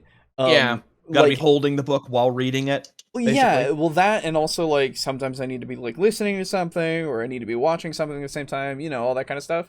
And so I'll read through something, and like my attention will be drawn away for something else because I need to do something else at the same time, right? Yeah. And then I'll either like miss something or something like that. It's bad for my attention span this whole day and age, but whatever. I used to read a lot. Now I don't read much. Yeah. Me neither. Yeah, it's sad. But the reason it's harder to take notes on the PC is because you have to look at different screens or change tabs, and it's faster to look down and write shorthand on paper while still having the screen up. Yeah, Very something true. like that. Absolutely. Yeah. Yeah, I usually write things out full. I don't do any shorthand usually, and when I do, I forget what my shorthand is. Like what it means. Yup. Yeah. I'm like very. Wait, who the fuck wrote this? This doesn't even make any sense. Yeah. Oh, it was me? Yeah, exactly. That's why I have to write things out for myself. Game Master can overrule parts of your backstory. Yes. I know some viewers are already typing out their angry responses to this, but let me explain. The Game Master is in charge of the game world. They know where the campaign is most likely going to go, and they know what will and won't be the most appropriate for the game. So when they receive a character's backstory... Sorry, as a pizza folk said, you don't read because you play video games, Garibay. That's true. He's right. Even though I learned to fucking talk but good because of video games. Even though I read in video games all the time. Yeah. It's okay. Reading is for nerds. For play things like. Wait, sorry. Reading is for nerds. Play things like Call of Duty and Halo. That's hell yeah, dude. Hey, Halo's fucking good. You shut up. GM, can I change my backstory? Screw you, old man. How many times we gotta teach you this lesson, old man? But right off the bat, like, it's so obvious to me that Yeah, your GM has final say because the world, you kind of have to fit into the world, and if something doesn't Yeah. fit, like you started saying like, oh, I was born on an airship, and they go, there are no airships in my world. What? Why did you do this? Didn't we have Yeah. a session 0 or something? Or like, you're playing D&D, it's like, oh, my character's from space. And it's like, no, Okay, this astral isn't plane, one. you mean? Like, oh No, no, no, I no, don't mean the astral plane. I mean space. Right? space. Yeah, no, I know. It's Yeah. Like, my character was born on a spaceship. There are no spaceships in my world. yeah, exactly. Sorry. Like, it's a cool character, but it doesn't work. Right. And honestly, I think If you want that, go this play one, Starfinder. You know. yeah, right. This rule, it kind of goes without saying a lot of times, but I think that one that doesn't go without saying, one that should be talked about more, is the tone. Like, I think not enough people, like not enough DMs, like set what's the word?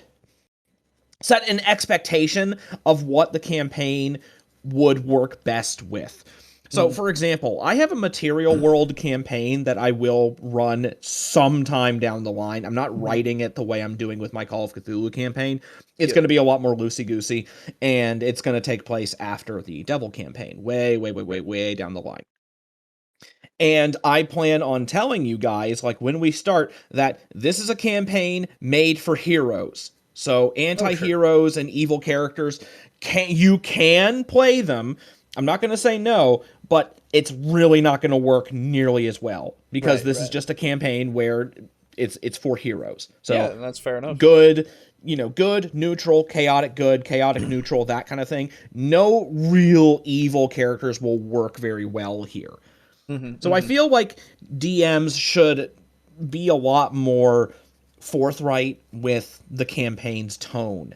Yeah. Because hell, I even made that mistake with Brogan, although it was kind of a mistake on both of our ends, I think. When we started Devils and Dice, he was playing Muzzle. And basically what he wanted to do, he was the brooding, dark, I'm a loner, I'm Sasuke for the anime campaign, but it turns out that the campaign was a lot more goofy and bubbly at that point, so he didn't really fit all that well, or at least in Brogan's mind, he didn't fit all that well. I thought he was fine. I did too. Yeah. And so he wanted to change, and that's when Zeke came around, who was also fine. And so that was a mistake on both of our parts, I believe. Sure. But had I been more forthright with, this campaign is probably going to be pretty goofy in the beginning, and it will slowly ramp up into more serious shite. Right. Well, I think so. A lot of the times, at least for me, I'm fine with the tone being set by the players. Yes. That just works well for me because I can go whatever way they want to go. Introduce different elements of whatever they, whatever they weren't expecting it to be, so they can throw them off every now and again. All that kind of stuff. But absolutely, like, I feel like it if you know your tone that you want to kind of set for a majority, it's obviously not going to be maintained all the time. Yeah, absolutely. But it should be set at least a little bit, and then you can go, okay, well, we're going to be doing this, so what, and with the second campaign that we're doing on Wednesdays, we were asked like what kind of tone we wanted, right? Okay. And so we were actually able to say, oh yeah, I don't want to be like a hero, right? I want to be more morally like gray, ambiguous. Yeah, absolutely. Like, we're doing stuff for the sake, like, it can be good things, absolutely, but whether or not that's because we want it to be a good thing or because it will help us is like up to us, right? It's not an overarching we're a hero, we want to do the good thing every time story. Yeah. And so we were able to do that and like work with the DM and actually like have that be the basis for a lot of our characters. Nice. Which is great, yeah. And I think it's going to work out well. Hopefully tomorrow, for the next session, it continues to work. Sounds like a rip roar. A good old rip roar. I'm going to have a great time. Nice. I've already tried to kill a man, but he Nice. wasn't a man. He was a gibbering mouther, so it was cool. Oh. Yeah, we're going to fight a gibbering mouther next time. Woo! Avenge me. Well, we Is have it to in a capture it fucking alive. random pond? No, we have to capture it Good. alive. The queen Oh. wants it for experimentation. Don't worry about it. Oh, It's not anything that doesn't nefarious. seem smart, but okay. Don't worry about it. I'm getting paid. Are you running it or are you playing it? I'm playing it. Oh, okay. Yes. Yeah, all the things Lucky. all the things that I've been running have kind of fallen off, unfortunately. So Aw. yeah, What a it's shame. okay. It's all right. I'm dealing. Yeah. What do you mean the DM can overrule my background? Bad DM. What do you mean it's a co-op storytelling game? Yeah, right. That I think he actually also brings that point up. Oh, good. Space. Yes. Yeah. Space is cool. But my character from a sci-fi setting would be so good for this medieval campaign. It's not 40K. I mean, yeah. It'd be 40K in a feudal world, based on a feudal world, Absolutely. basically. Yeah. Political campaigns and druids don't mix. You may be wise, but we don't need your hippy-dippy philosophies and magic muddling up our meeting about raising taxes to help pay our military. Well, so it depends. Right, yeah, for no, that actually, one. I thing. I would say it works very well.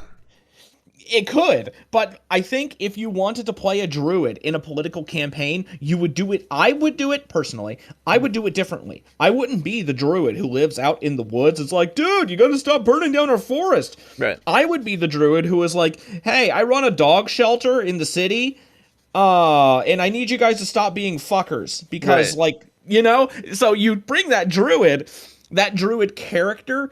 And you just change it a little bit so he's less naturey and more just like an animal rights guy and not PETA. Even as the naturey kind of thing, you can have him be the voice of balance. You know? Instead of being just nature, it is, well, you're taking a lot from this forest, but it is going to affect your hunting season. Yes. Right? Like, and actually have him be more of a voice of reason than it is about a voice of animals. Yeah. Because that's a stereotype, obviously, of like hippy dippy druid shit, right? Yeah. Like that's a super stereotype, and you can obviously play that up as much as you want if you want to. But if you want it to be taken more as a political, like serious tone, then have them be like actually thinking about what is the benefit of this. Like, I understand that you need to build your town with this wood, but do you also understand that you need to be able to hunt the deer that live in that wood, and they will go away when you start taking the woods? Exactly. And then you're going to be building a ghost town. Exactly, right? And then like have him be like, well, instead of that, perhaps we can either find a different food source, or like have it be something that makes it spark conversation in that way. Yeah. A comedically edgy character could be funny. It was. Oh yeah, absolutely. Because like that is a character type that is ripe for satire. It absolutely is. Yes, absolutely. I mean, hell, that's where a lot of fucking all the jokes about Sasuke. Oh yeah. Everybody does, because it's so ubiquitous that it's just funny. Yeah. And then the other thing is that you can absolutely make that, oh god, I'm so edgy. And then at the end of the day, when you guys are sitting down at the bar, it's like, god, I'm so sick of having to do this voice. It's like, it's so hard. I just want to, this just makes it easier to get past the guards. I'm really not like this. Yeah, exactly. I want people to see me for who I am, not this like, blah. Yeah. That would be really funny. The most common conflicting elements in campaigns, guns in the fantasy world. Well, it depends. It depends. It really depends. Everyone loves good old chicken butt. There you go. Hell yeah. If something doesn't fit into that world or then the game master should feel perfectly okay in vetoing that. Now, they should also explain why it is they're vetoing that. Maybe offer some suggested alternatives that work far better than just simply looking at them and saying no and giving no feedback or direction at all as to what the players should provide. And game masters should really only use this veto when it's really necessary, and not without some consideration first as to how both the GM and the player can make that backstory work. But in the end, the player, character, and the backstory are really up to the game master's approval. That's like rule 0 in just about every role-playing game out there. Now, once the game does begin and that character has been activated and we're getting to play the character, the backstory is pretty much locked in. So game masters, if you're going to veto any parts of the backstory, it's best to do that before that character is activated. Next, the characters from your past aren't static. Like with your own player character, they're going to grow, change careers, and become something else. The backstory says who those characters were in the past, but once the game starts, the game master gets to say who they are now. My favorite example of this, and I used this before in another one of my Traveler videos, is Lando Calrissian. Back in Han Solo's backstory, Lando was a gambler, a scoundrel, and just damn smooth. Then, years later, when Han needed help fixing the Falcon's hyperdrive, and he was searching for a safe place to land and get it fixed, his game master decided to bring Lando back into Han's life. But now, Lando was the respectable mayor of a city. That is a big change, but it's no more than Han's own change from becoming a smuggler into a hero of the Rebel Alliance. So Game Masters, if your player gives you a named character from that character's past, feel free to change and turn them into a totally different character once the PCs encounter them. Don't lock them into whatever role it was that they had during the course of the player character's backstory. If the character's sibling who they grew up with on the street suddenly shows back up after many years, but they're now the wealthy leader of a religious sect, then that is awesome. What a great evolution of that character. And players, if your Game Master does take a character from your backstory and then cast them in a totally new role, don't resist that. Don't argue with them or say, that's not how I saw that character being. Just go ahead and lean into it. Have your own PC ask that character, like, how did you end up here? What's the story behind that? And backstory NPCs aren't the only characters that should be changing and evolving once the game begins. So, okay, cool. Yes. Yeah, that's the only problem with Seth's videos. It's like, most of the time it's just, yes. Yeah. Yes, double yes. It is very much a yes. Like, I don't... I mean, so obviously there are exceptions, yeah, and all that. You make the character or the NPC however you want. If you don't think of a good way for it to be a weird, different thing, don't. Have it be. You can have it be a different. I agree and disagree at the same time with changing NPCs. Oh, please explain. Oh yes, okay. But you can have it be like that. Let's say that they were a smuggler. Yes. Now they are posing or are like the town guard, like captain. Okay. And they still smuggle because they have that authority and they can like get away with it way easier. Yes. They found a way in a position where, one, you would suspect them less, and two, even if you did, they're in a position of power and you can't do anything about it. Exactly, right? Like you can have it be playing with that original idea, and make it something that kind of furthers them and makes them in a different position, but retains that old position. Yeah. Excuse me. Where's my water? It's over there. Give me a second. Why is it over there? It should Because be I in your put it body. over here. I put it over here because I went to sleep. Oh. And then I was like, oh, it'll be over here, so when I wake up, if I'm thirsty, I can just get it. And then I woke up and I wasn't thirsty, so I didn't get it. And then you left it. Anyway. Yeah, so who agreed and disagreed with... that's Monk. Monk, okay. Yeah. So while we wait... Oh, no, there we go. I've always liked when I worked with players or the DM works with me to collaborate on developments of characters. I've seen some hurt feelings, characters changing radically. Okay. So, Well, then I feel like if it was too radical a change, I think that's on the DM, I think. Yes. Yeah. Because you need to make sure that the change makes sense. Yes. And if it is a radical change, then you need to talk with your players first and be like, hey, is this cool? Right. Well, so this is the thing as well.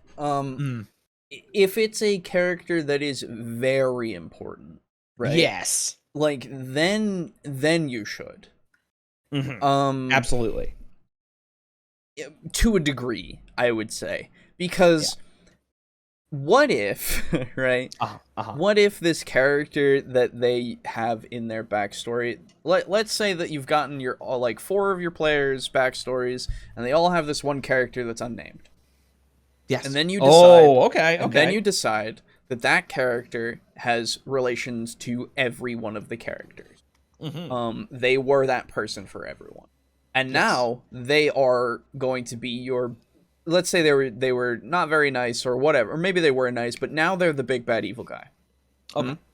So in that respect, you might not know why he's gone to that side, right? And that's something that you would have to piece together and figure out during the campaign.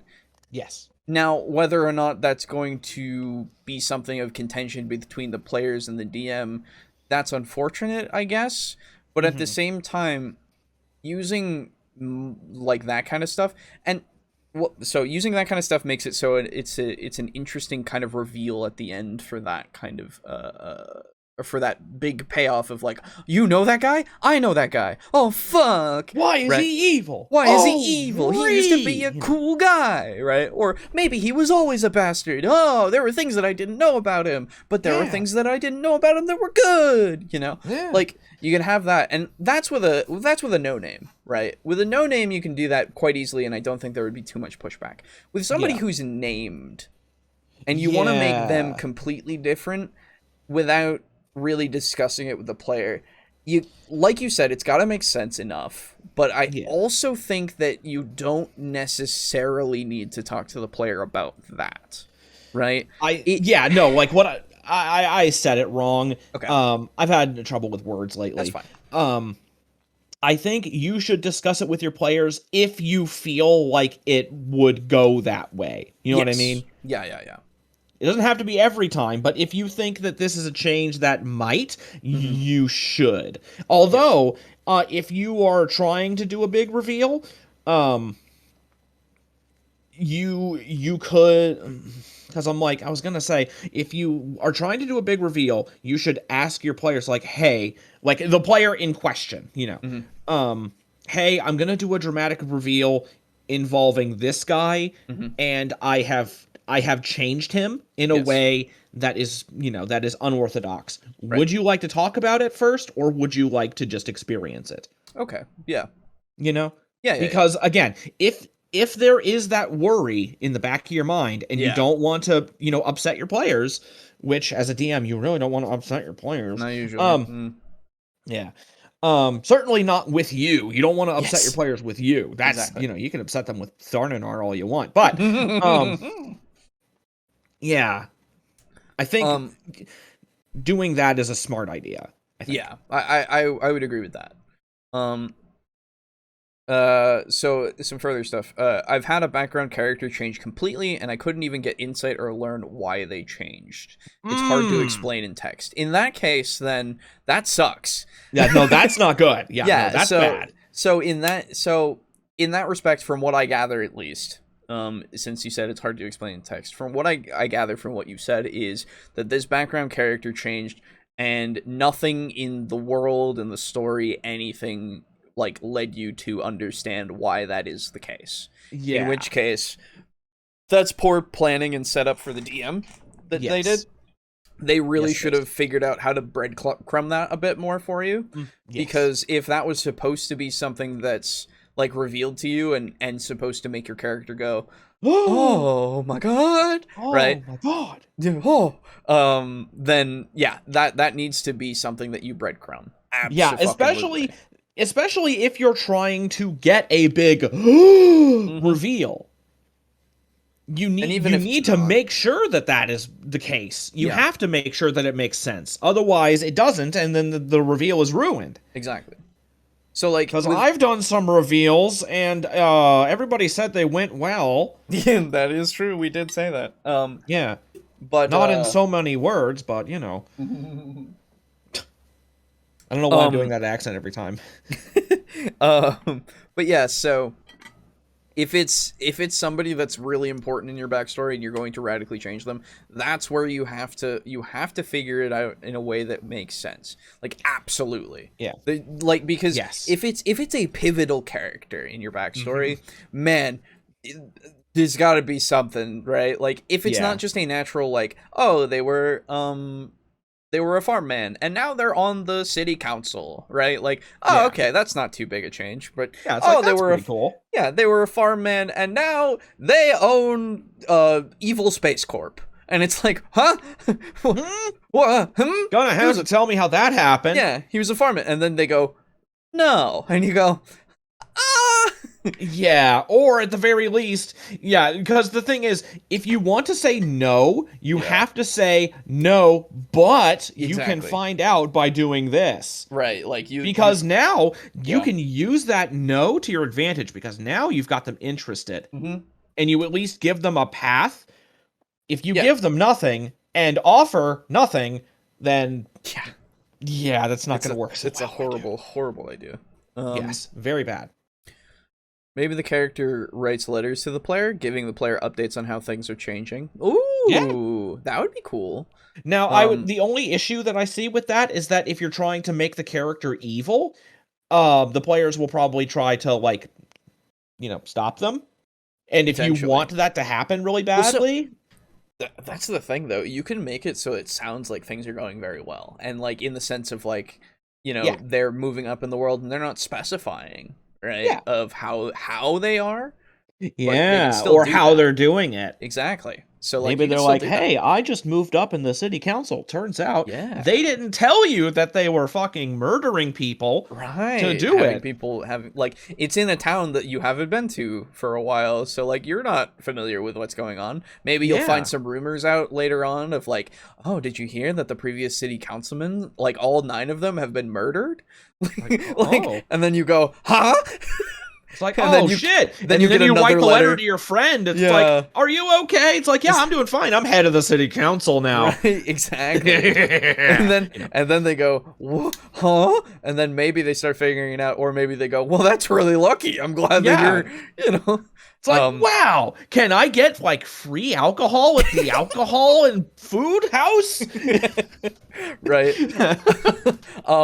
But my contention, actually, with it is... there we go. Writing letters to a player is hard to keep them informed. Is a hard way to keep them informed because they're not necessarily going to be where those letters are being sent.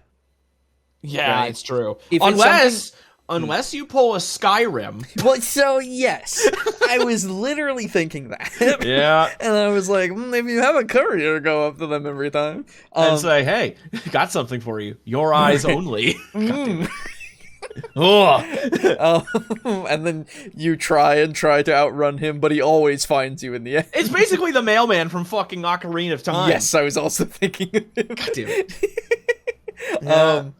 But so it becomes a little hard if you want it to be something that's very important, and you need them to keep having that update. Have it be a rumor or something, or have it be. I don't know. Maybe it's a more of a magical sending of, like, a letter or something, right? Yeah, I was thinking that. Right? But if you want it to be something that they could potentially miss, right? And be like a revelation, right? Yes. Because they've missed so many letters, and then they go and get them, and then they read them all and go, oh, right? Oh, no! Like, then that's, yeah, exactly. That can be very effective. It's really hard. Right? It is hard. It's a hard thing to do because then you have to figure out if your players are going to read all the messages or if, all that kind of stuff. Or you can design it to where they only read the whole thing all at once. Yes. Kind of like how I did. Yeah, exactly. With a certain episode of a certain campaign that episode 41. Yeah, episode 41 if anyway. But yeah, so I need to shut the fuck up. I need to stop plugging myself. Gasp! My brother was my dad this entire time. Yes, exactly. Oh.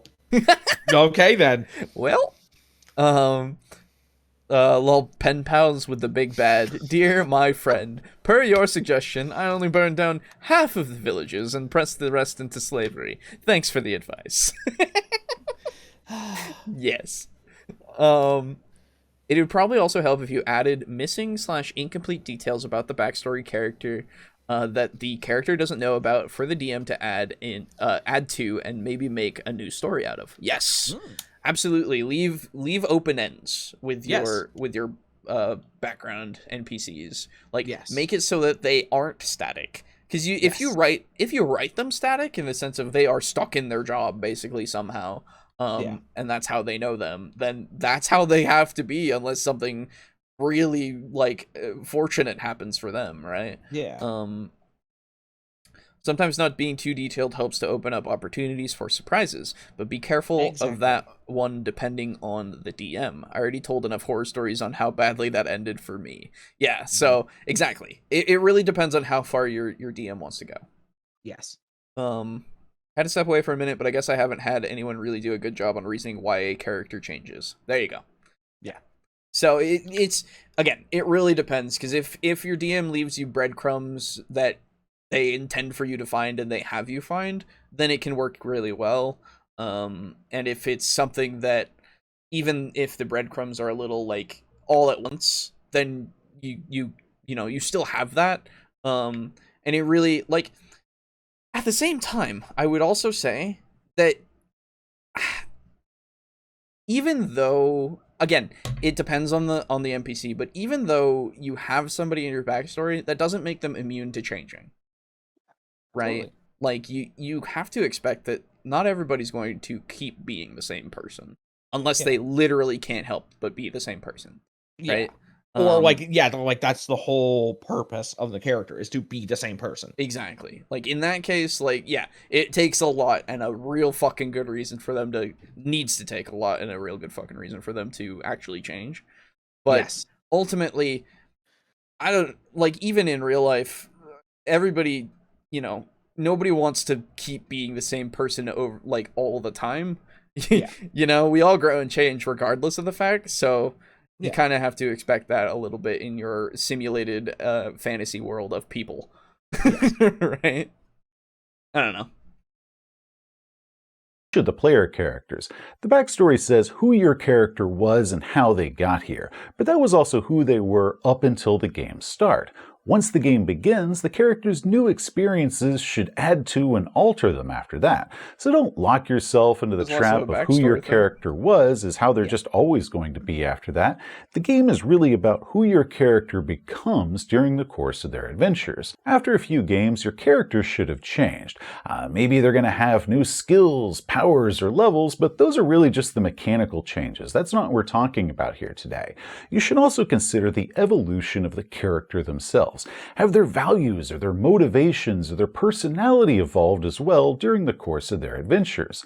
This is one of those areas that I do think is very important, and if you feel that your character has had a shift in personality as far as what and who it is that they value, then a player should go ahead and announce that and let the game master know about that evolution. Hey, 3 games ago I said that my character's big motivation was money and that my most cherished person was my childhood buddy, but that's not going to be the case anymore. This can also help a game master really tailor the games around that character and make the games a lot more fun and personal for you. Game masters, after a few games, if your players haven't told you how their characters' personalities have changed, maybe it's that those players just haven't considered that portion yet, so go ahead and ask them how their characters have changed. Go ahead and or maybe, like, you should pay more attention to how their characters are acting in the game.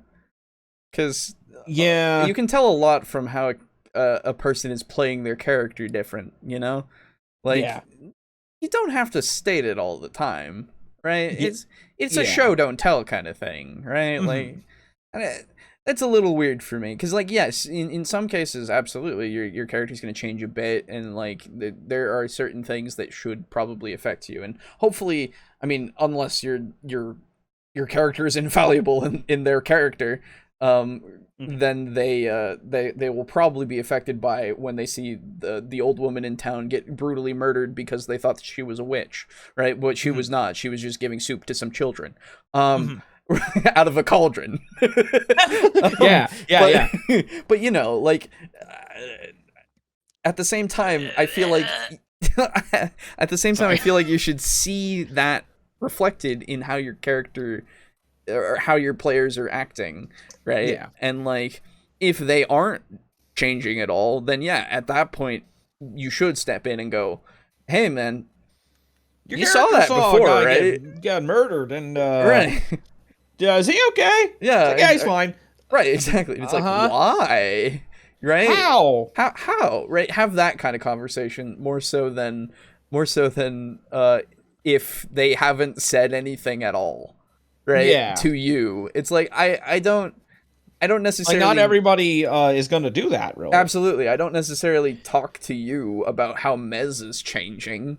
Yeah. Right? He has changed a bit since the start, and that I think he used that's to be a pretty gigantic evident. bitch, and now he's a lot more confident. Yeah, exactly. There is some changes here. Yeah. And I hope that's evident to people who watch and people and you, right? Like, Yeah, no, it's evident to me. Exactly. So Sorry, I didn't mean to call you a gigantic bitch. it's Mez. What do you mean? Yeah, that's true. But yeah, so other than it's just, I don't know, it's just weird to go, Yeah. hey, they haven't talked to you. It's like, well, You should ask. the character isn't doing anything different, then you should maybe ask. Yeah. Yeah. They update their backstory. Oh, sorry. Go on. No, you're good. I've noticed a couple of things that Seth definitely has hang-ups about in like role-playing. I know one of them, because he mentions it all the time, is he seems to be very, very preoccupied with the game flowing as smoothly as possible. Oh, sure. Because he always meant one of the things he always mentions is then the game is like stalling. Yes. Yeah. He even mentioned it in this video. Yes. I'm not really sure what the big deal is with that personally, because I remember I'm not really sure what it is. Yeah. But yeah, like he seems very, very preoccupied with the game moving at like the perfect pace. Right, exactly. You know, don't stop to look up any rules. Don't do this, don't do that. It's just kind of strange to me. Right, and like when we play, it's just like, hey, hang on for a second. Like, yeah, all let of me us check have in my done it. brain. Let's Right. do the calculations of exactly how much Baphomet's arm is worth. Yeah. Right? And like, honestly, because the yeah. thing is, I'm a big fan of Seth Krakowski, Yeah. and like when that happened, I was actually getting a little bit anxious because I'm like, oh shit, the game is really, really slowed down. And then like a couple sessions later, I'm like, why was I worried about that? Right, exactly. Yeah. Because like you guys were having fun. You guys wouldn't be doing this if you didn't find it fun. Exactly. Like the calculations, I mean. Absolutely. That's the thing. Every table's different, and for him, this is how he wants to run things, and that's fair. Yeah. Like, Yeah. if that's how you and your players want to do it, then it works for you. You know. Yeah. Exactly. In life, either you seek out change or the world changes you. It's inevitable. Yes. Very, very wise. Very yes, a very much wise. Much wise. Big wise. Much wise. over there. Very, very smart. Records that you have to reflect Maybe any his group sort of is really changes that large. have occurred in that Maybe. character. Next, tropes aren't Yeah. bad. Tropes are familiar storytelling aspects or archetypes. Clichés are what we call tropes that we're tired of or consider overused. So the difference between a trope and a cliché is pretty much subjective. Many gamers out there are going to staunchly avoid tropes, considering all of them just tired and unimaginative clichés deserving of scorn. However, I disagree with that opinion. I don't mind tropes at all. Part of why many of us play these games is giving us the opportunity to play some of our favorite tropes that are out there. Sure. So if you want your character to be an orphan, then fine, go for it. Many of my favorite fictional characters were orphans as well. You want to play an elven archer because you read or watched Lord of the Rings and you thought Legolas was awesome? Then cool. I did that for my first D&D character too. Not everything needs to be totally original or something that no one has ever seen before.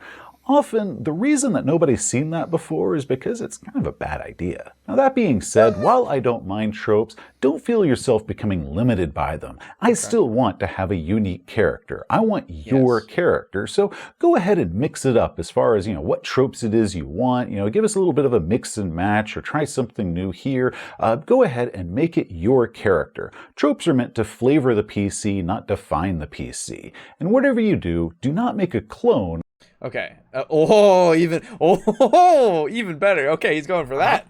Gonna go completely against Tulok, huh? Yeah, Tulok the pointless Barian. Oof. We all feel the same way about Tulok. Yeah, no, I don't like what. Anyway, so here, wait. Go ahead and let him finish the sentence. It's just a couple more seconds. Sure.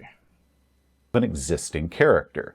So if you want to have an orphan that becomes a wizard, that's perfectly fine. But don't hand me what's clearly a Harry Potter knockoff, complete with a Dark Lord, facial scar, wicked aunt and uncle who lock him under the stairs, glasses, and maybe the ability to talk to snakes. If your character is exactly like Legolas, then I don't want that character in our group. The reason isn't because I require... Okay, yeah. That's... I would agree 100%. But, Yep. So when he was talking about it before, I wanted to reiterate, yes, you can use a trope, absolutely, right? Like, easily. Have a fucking anything be that trope, but absolutely make it your character, right? Like, like as he said, just because he looks and has all the things of Legolas, right, does not mean that he's going to act exactly the same. Yeah, right? exactly. Please, God, please. Your no parents rogue, right? Who's trained by the master thief isn't going to act exactly like any given insert trope here. Right? Yeah, right. Like, it's ironic that you bring that up and then you kind of stumble around looking for one that's just like that. That's a very D&D thing. Yeah, it is. It really is. So it's less that, I guess, more insert that stereotype there. Yeah. But a stereotype's not a trope. It's true, but yeah, you can do that, but like add a little more flavor to it. Have it be unique to you and your character, and not just a copy, as he said. Yeah, don't make Goku, make Broku. Yeah, make OC Broku, do not steal. Hell yeah. Somebody different. Yes. Somebody different, please. Exactly. Excuse me, sir. Clones are amazing. Clones are what make Spider-Man. True. That was a whole arc for a while. I remember. Yeah. That was more than an arc. Well, yeah, it became a whole thing. Tropes can be all right. I try to add a spin to them to make them interesting to play for me. I like to have it be at least somewhat different and unique in some way. Absolutely. Yeah. Yeah. Even like anything. It's whatever you want. And then the other thing is that it's worth knowing the tropes and kind of experiencing the tropes, because that way you can go against them, which is a very, very fun thing to do. Absolutely. Where the one that immediately pops into my mind is the classic thing is the grumpy but with the heart of gold dwarf guy in the party. Can we have a nice dwarf for once? No. Exactly. And so that's how you go against it. You get familiar with the fact that every dwarf is always a fucking grump who's always complaining about everything. Nobody can do anything right. Elves are the worst. How about we have a dwarf who's like the nicest guy you'll ever meet and is super friendly, very helpful, and is actually fascinated by elven culture. How about that? Totally. Absolutely. That'd be fun as hell. Totally. And maybe he's into elven women too. Probably is. And then like you can have this thing where it's like he's into elven women, but no one wants him because he's he's a dwarf. And elves are like, unrequited like, love. Damn it. It's like, okay. And he's good natured about it though. He's not grumpy. Right. And that would make such a fun character. Yeah, absolutely. You went for no parents rogue and didn't go Batman? For shame. True. Oh, yeah, it's true. Don't make Goku make turtles. Oh, that's that's Vegeta's brother. I don't know him. That's fine. Oh, god damn it. A nice dwarf is called a halfling. Yeah. Ah! That's true. Then make the halfling grumpy. Hey! Yeah, there you go. Fuck it. And make the elf, like, a xenophile. Yeah, sure. He, like, loves other cultures. Like, wow, you guys are so cool. Look how fast you do stuff. I wish I could get my friends to be this way. Yeah. Maybe I could be your friend. And, like, it's a thing now, but Bilbo, as the rogue, basically, was against the type. Yeah, absolutely. He was that good burglar man. He was a nice man. He didn't steal, really. He was there. He was the classic chaotic good. Yes. Although, well, okay. The classic chaotic good is always Robin Hood, but you know what I mean. Yeah, I know what you mean.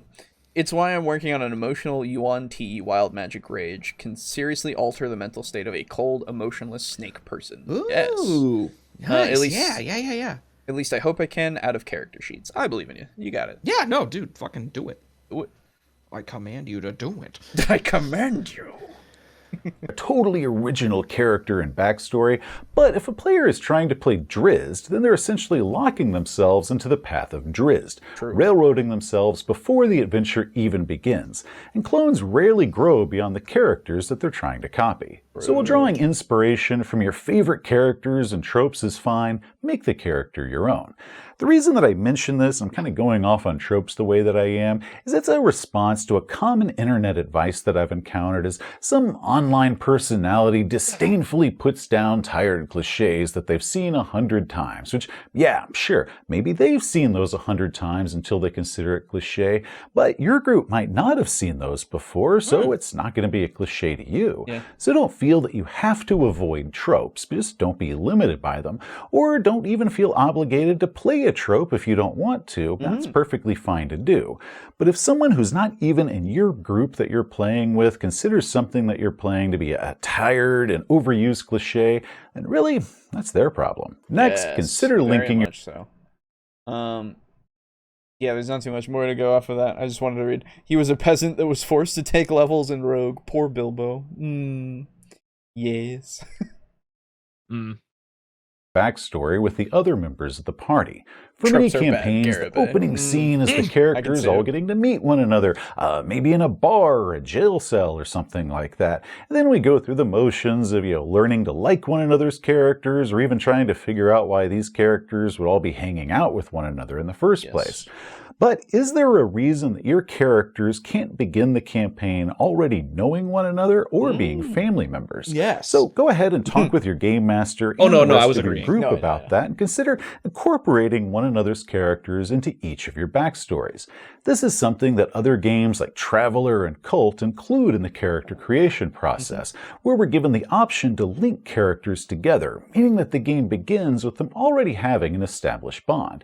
Maybe they went to school together, maybe they served in the military, or they did time together. Maybe a common interest introduced them to one another years before. Maybe they share some sort of dark secret or sort of hidden goal that they have in common. And if the player characters do know each other prior to the start of the campaign, we can incorporate one aspect from the Alien role-playing game called Buddies and Rivals, which is listing who their character considers their favorite and least favorite PC. Now, this doesn't require any sort of in-game mechanical effect. This is really just a role-play tool of your character's opinion of some of the other members of their party. Their buddy is probably going to be the one that they're going to offer aid to first, while their rival is going to be the one they'll probably be offering aid to last. Doesn't mean that they necessarily hate or dislike their rival, it just means that they're least favorite party member for that PC. And buddy and rival status doesn't have to be reciprocated.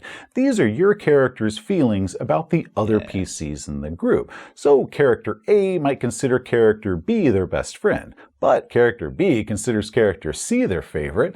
Now, because of that, character A might consider character C their rival because he doesn't think that she's good for his buddy.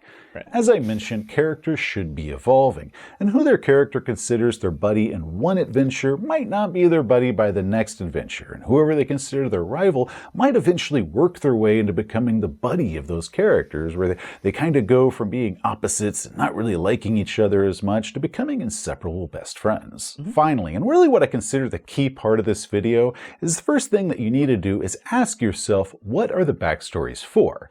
Okay, so before we get into Yes. that, yes, linking is very useful. In fact, in Devils and Dice, hey, Boris and Mez are linked. They were linked from the beginning. Yes. We determined that beforehand, and it just He made is- our dynamic work really well. You know, Yeah, like he is a slave. he is. I own him. You own a man. Yes, I own a measle. Yes. You You also earn a bird. I do also own a bird. Yeah. I like collaborative backstories with familiar groups who are used to playing with one another. They can make great roleplay moments, whether they're rivals, friends, lovers, or master and servant. Yes, exactly. That's what I was going to say. It's a lot easier to do with your good friends. To make those characters that actually like have a bond, because not to say that you can't do it with randos. Absolutely, you can try.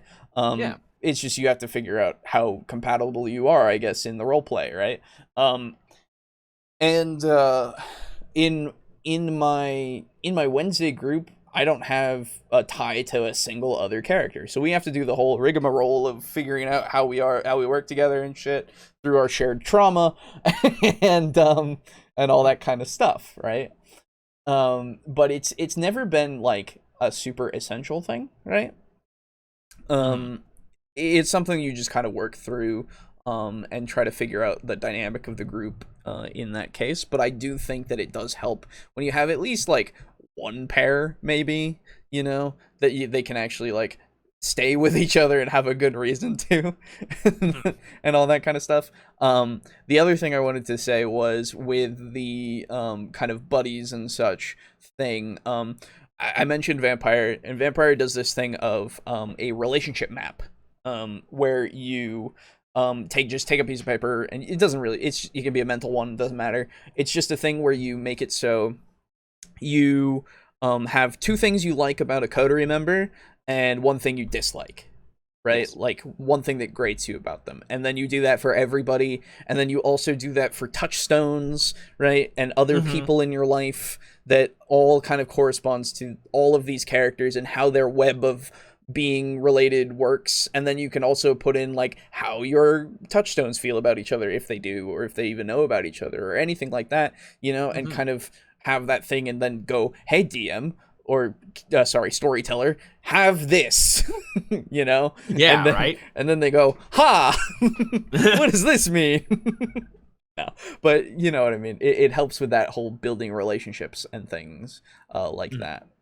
A really good session 0 thing, I think. Yeah.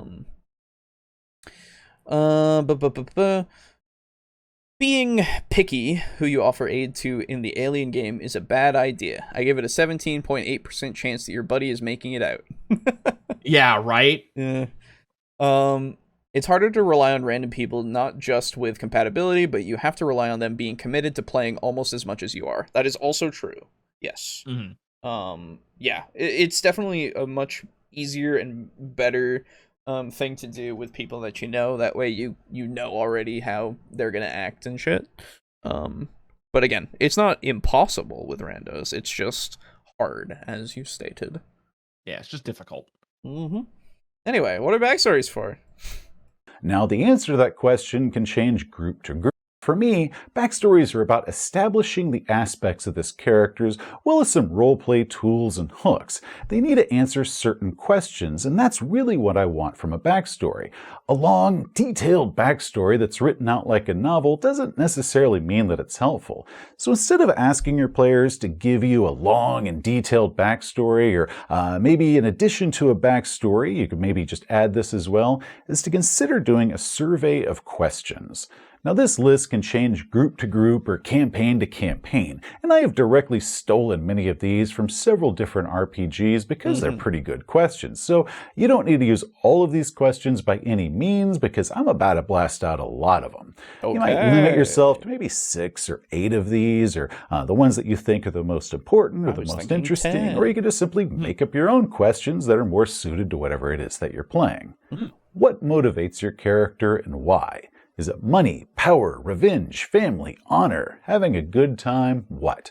This is a simple question, and it is amazing for helping a game master come up with story hooks, and many long and detailed backstories that are more like novels than anything else fail to answer this very critical question. What trait describes you? Are you honest, distrustful, loyal, selfish, frequently chewing your fingernails? Do you laugh a lot, possibly at inappropriate times? This is how you're going to roleplay this character, and it is great for a player to think about whenever they're trying to come up with how they're going to make this character unique. What is your physical appearance? When a character meets you, what is it they see? Yeah, right. This just isn't your physical looks, like height and hair color, but how does your character dress? Is it bright and expensive clothing or worn out and practical? How do you carry yourself? What is it you smell like? Is it like crisp aftershave or maybe the lingering stink of cigarettes and motor oil? Do you have any notable scars or tattoos or other features that somebody would see about you? What is your dark secret? Or what is your biggest fear? What is your greatest tragedy? Now, these don't have to be big. Your dark secret could simply be something that your character finds embarrassing. But these are leverages and roleplay aspects for both game masters and players to use. Where did you grow up? And I don't mean what city you grew up in, like I grew up in New York, but what was the environment to where you grew up? Like, I grew up in a rundown New York apartment building with rampant crime. Or, I grew up in a luxurious uptown high-rise overlooking Central Park, but my parents' constant fighting meant that I spent as little time there as possible. Both of those, if the player had just said New York, mean vastly different things from one another. That's true. Who are your siblings? How many do you have? How old are they in relation to you? What adjective best describes them? Such as my athletic younger by 3 years sister Julia and my bookworm brother Eric, who's 1 year older than I am. That's fair. Who are your enemies and rivals? Give us their names, a few details about them, and what did they do to earn your dislike?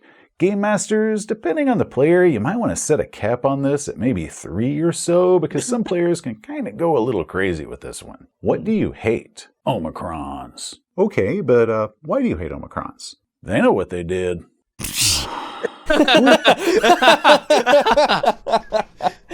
That's a good one. That's pretty good. I like that a lot. Yeah. I joined the party in the middle of a dungeon, so I'd have a hard time linking backstories with characters I know jack shit about. That's true. That's fair enough. Fair. Yeah. One way to look at backstories is that you're playing a character, not a blank pile of stats killing shit for for reasons. Yes. Yes. Unless you're doing a dungeon crawl. Yeah, Then you exactly. are. Exactly. I grew in Then the you're west just side a of Philadelphia. T-posing fucking white Yeah, like exactly. wireframe.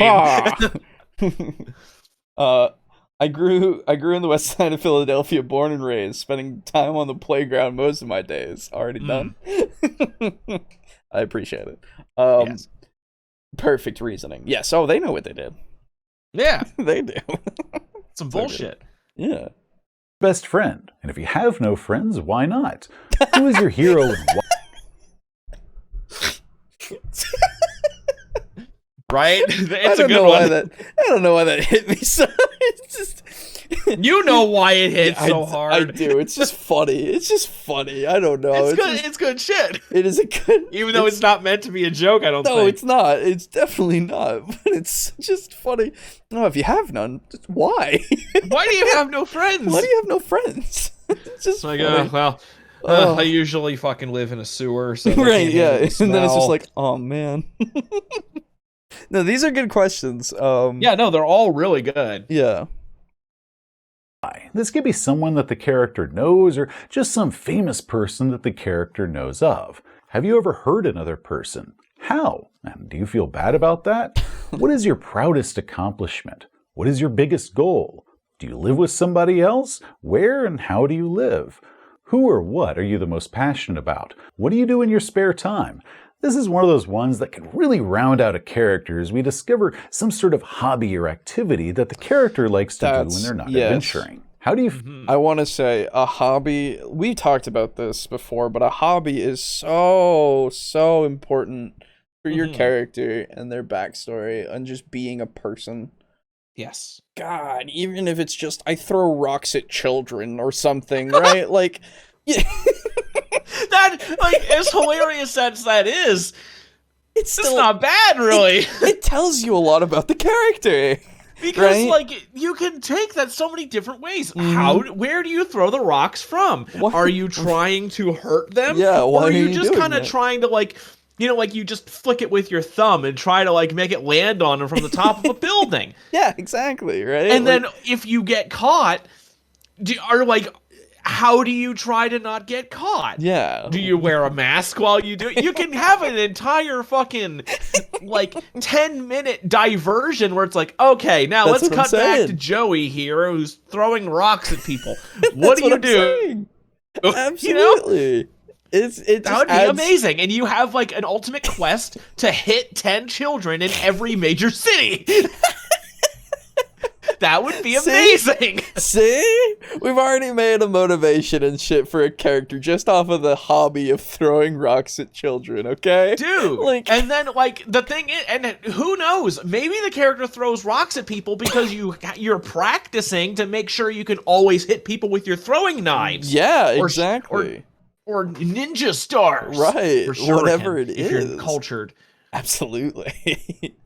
Like, That would be amazing. right? It becomes all I gotta thing. dude, I have to make sure I can, like, throw these rocks well, because you really don't want me to miss with this fucking alchemist fire, man. Yeah, totally. You really don't want me to miss. You also really don't want me to drop it at my feet because I have a bandolier of the things. Jesus Christ. Most important trait, has no friends. Yeah. If you have no friends, why not? Jeez, video. I didn't expect to be called out so hard. Yeah, right? Just the throwing rocks at children thing reminds me of high school when seniors pelted pennies at freshmen regularly because welcome to high school. I remember hearing about stuff like that. Oh my god, that hit me so hard when you're like, throwing rocks at children, that makes me think of high school. And I'm like, what high school did you go to? Oh no! And then you get going with the pennies. Yeah. That's hilarious. Oh man. The orphanage attacked me. It was self-defense. Favored enemy orphans. Yeah. I actually, one of my vampire players, they were a Ventru, and so Ventru can only drink a certain type of blood. And we were talking about it, and like orphans came up, and he was like, "Oh, that means I'd have to drink children all the time." And I'm like, "Well, no, adults can be orphans, my man." And he was like, "Oh shit, you're right." And so he made his thing orphans. So his whole thing is to try to figure out if, like, when he's talking to people, sometimes he'll try to ask, "Hey, how are your parents doing?" Basically. And trying to figure out if he can drink from them. It's so good. That's so fucked, man. I love it. I love vampires so much. Oh, Jesus Christ. Anyway. What the fuck, man? Yeah. That's so good. That's why. Dude, I love how fucked up vampire can be, man. Yeah. It's so good. It's so good. Feel about most people? What is your biggest flaw? How do you feel about that? As I've said before, I love a character that's got some flaws, and here we get to establish, some quirks or maybe different things about the character that aren't perfect. Yeah. Now, these don't need any sort of in-game mechanical effects if you don't want it. They just really have to be just some sort of flaw that character has. What is your most cherished possession and why? I was gonna say a flaw can be something that you can also do something like really interesting with, just on how your character acts and is in general, and like how they got to be where they are because maybe their flaw forced them to become who they are. Right? Doesn't everyone become an orphan eventually? Yes. That's fucked, man. It is fucked, but Hey man, It's true. I think we had it be just like actual like I don't know, orphan from childhood or something. But like, Yeah, I think that's usually what it is. it's funny. It's just funny. Yeah. What is your most cherished place and why? And how did you meet the other player characters? These questions can be extremely useful, not just for the game master, but for the players, because they're forcing a player to consider all these different things about their character. A few months back, we were making our characters for a campaign of Cult, and one of the things that you do at the end of that process is you ask each of them this list of questions. My players kind of eye-rolled that I insisted that we do that. We're all veteran gamers that have decades worth of experience under our belts, but we went ahead and did it. And it was through the players considering and answering these questions that we really fell in love with these characters, where they changed from just being characters that are written on a piece of paper to becoming people that we considered separate entities from ourselves and people that we were affectionate about. Personally, this list of questions or this survey is far more helpful to me than just having a simple backstory, because it goes straight to the point and gives us all the important details that we can use, and that everything that a game master wants, or at least all the details that I want and can use as a game master. Now, with this list of questions, the answers, of course, can change over time. A character's experience from one game is going to become their backstory to the next game, and that character should always be evolving. So both players and game masters should periodically revisit these questions and kind of look them over, and any time that the answer to one of those changes, it should go ahead and be noted and announced to the GM and maybe the other players around the table. Now players, if your game master does not ask you for this list of questions or anything like this, feel free to do it for yourself, because it's really going to help you visualize and be able to play this character as somebody that's very unique and very different from yourself, because now you've considered all these different aspects about them. For me, this part right here is the most important part of a backstory. It's actually more important than giving me a backstory that's written out like a short story or all the details of your life, Really because this answers the essential questions of where your character came from, what it was that influenced you, who your character is now, and provides us with several interesting characters and events and places that a game master can use. Anyway, that is it for this video. Hopefully you found something here that was helpful to you, either as a player who's wanting to craft a backstory that their game master can use and incorporate in the game, or just a better way of crafting a little bit of information about your character that you can use in your game, because as I mentioned in the previous video, that most of the backstory stuff is really for the players to be using. Or if you're a game master who's wanting to get a little bit more out of your players' backstories in order to have better rounded characters and plenty of details and different things like that that you can use in adventure hooks and really personalize the game for them. Okay, cool. Oh. Hey, thanks for watching. Okay. Yeah. Cool. Yeah. Yeah. Good video. Good shit. Good video. I've had contention with one thing, but yeah. Other than that, you'll know. I really want to drink this person, but they still have parents. New quest. Oh God, that's right. That's totally right. That's honestly, I like that, because then it's like I need. Yeah, it's like pretty thirsty, but not too thirsty to kill your parents and then drink you. That's love fucked. Love it. Shit, dude. Love it. Venture are shitters, man. Yeah. Yeah. No shit. But yeah, so that's that video. If you haven't already, I mean, Seth, you know? Yeah. It's Seth. You've watched us cover him a few times. You know. he have good content. Definitely subscribe to him. And also, previous video, Roll for Initiative, does good stuff. So, yeah. Go check him out. The links will be in the description of the VOD. So, yeah. Anyway, moving. Is that it for us tonight? No, we have the comments. We do them at the end. Right. Yeah, I forgot that we're not doing that at the beginning anymore. Yeah. So, let us move on to comment, because there's only one comment. It's from Lux. It is from Lux. It's from Lux. It's from Lux. Let me refresh just to make sure. There's only one. Yep. Okay. Here we go. So, this is on last week's. Lux says, Putting comments at the end probably makes the most sense. Watching these videos on Friday, I can pretty much skip around to whatever point I want anytime anyway. That's true. Yeah.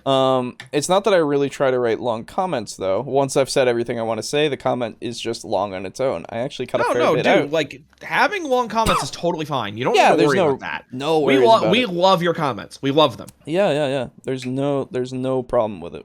Even if it's short, even if it's long, it does not matter. Get a comment, it's great. Yeah. As long as you don't say first. And that's all you say. Yeah, we won't read that. Yeah, we're not going to read that. No. There's been okay, so before we get too far into this one, there's been more of an influx of those fucking spam comments of like bots than things that are trying to. Yeah, thankfully they go away, but every time that YouTube removes them, I can't find the channel so I can block that channel. That's the only thing, because then I just want to block it so that it doesn't, because it's like created in like this year and shit, and like, no. Anyway, but I still see them in like the notifications for their channel, so it's really annoying because I can see it and I can't go to it and I can't go to the channel. Yeah. Anyway, writing long comments. I actually cut a fair bit out where I think a point is either not relevant or not well stated, or I'm just being too weird. Okay. I'm very glad that Chris Pratt quote turned out not to be real. Yeah. Yeah, that's right. Jesus. That was amazing. That was great. I'm glad I did research. I was starting to be afraid that I would have to separate the art from the artist again. Not very good satire, though. Oh, no, it's not. Yeah, no, it's terrible satire. Didn't exactly raise any sort of insightful commentary on human condition. I don't see what the point of it was other than to generate clicks. Oh, welcome to the internet. Well, obviously that was the point. There you go. I guess that website was a knockoff of The Onion and vastly inferior knockoff to that. So a shallot. Yeah. Also, I have nothing problem with shallots. Anyway, go on. Bots popping up is a sign of success, right? The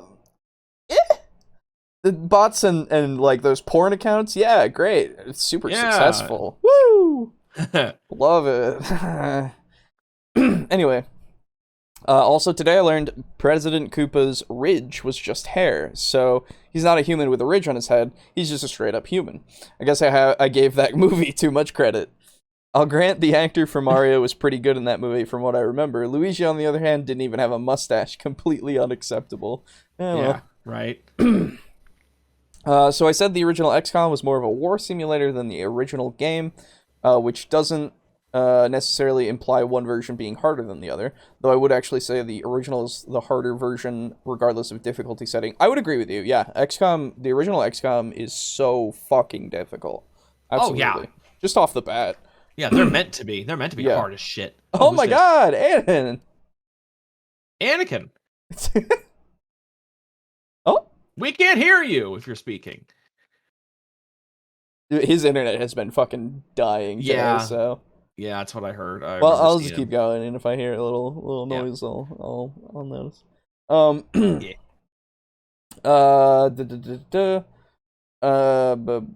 was I? Oh, yeah.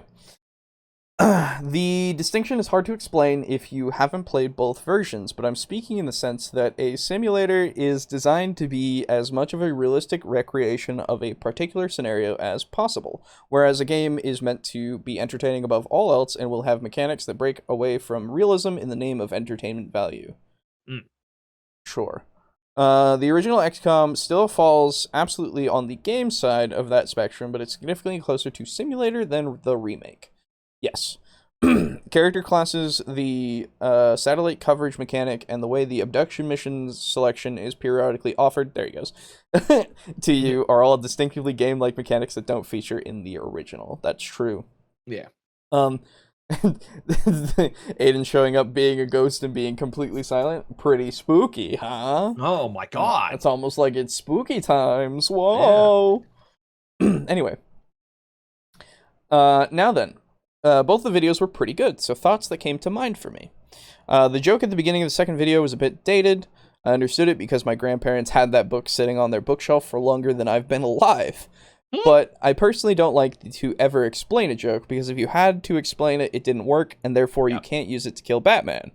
Yes. So at this point, it's probably more of a distraction than the icebreaker it was presumably intended to be.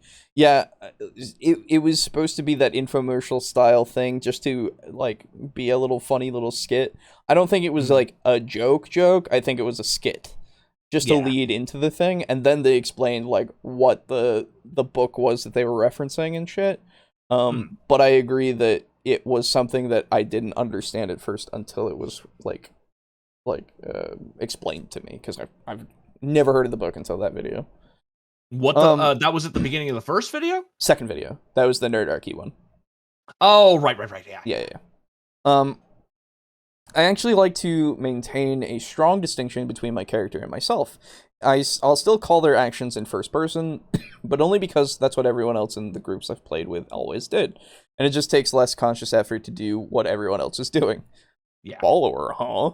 No, I'm kidding. I'm kidding. But I very much want to maintain the mentality that they are doing the action, not that I am doing it.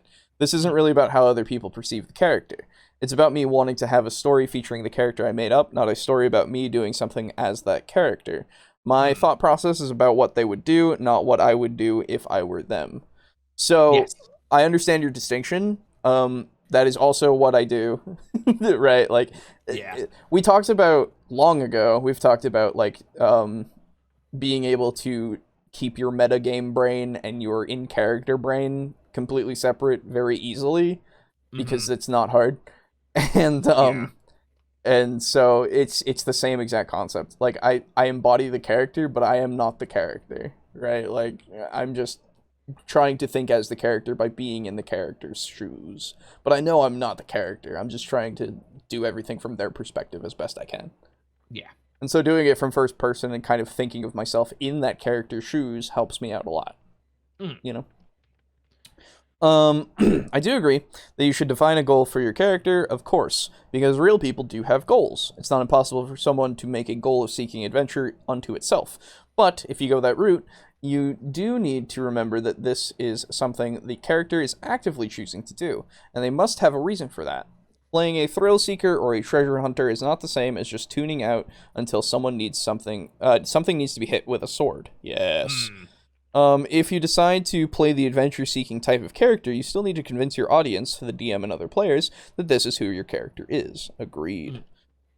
Also bear in mind that just because a character has a goal, that doesn't mean they necessarily have to successfully achieve that goal. Yes! A person who fails at what they wanted to do and has to deal with that and eventually accept it can add as much, if not more depth, to a story as seeing someone succeed. You could even purposefully have them set a goal that's much too lofty to attain, and have them eventually have to come to terms with the fact that they won't be able to reach it. Though to be fair with D&D characters, there may not be much that's actually all that unattainable. Possibly up to and including becoming a god, depending on the setting. And that's enough. We'll end it off there. Work complete. Yes. I have no goals, therefore I must not exist. Ah! I have no mouth and I must scream, dude. Yeah. But yeah, I agree that having them fail something is incredible. If you're willing to take that risk, that can be so good. Because then you could have a character go into despair. Or something, right? Like, and have to figure out what their new, like, lot in life is. And how they, just, settle. No. That's not what I wanted. You know? But yeah. Good points. As usual.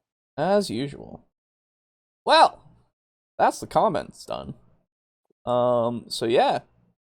That's everything for today. Yeah. That's it. That's a wrap. It's a wrap. That's a wrap. So, thank you again to they have a whole series based on people without goals. It's called Dark Souls. No. That's not true. They have goals. They all have goals, actually. Yeah, they do. Yeah. The first one is to escape. And then it becomes kill the things so you can open the things. And that's it. And then become the Lord of Fire. That's the whole first game.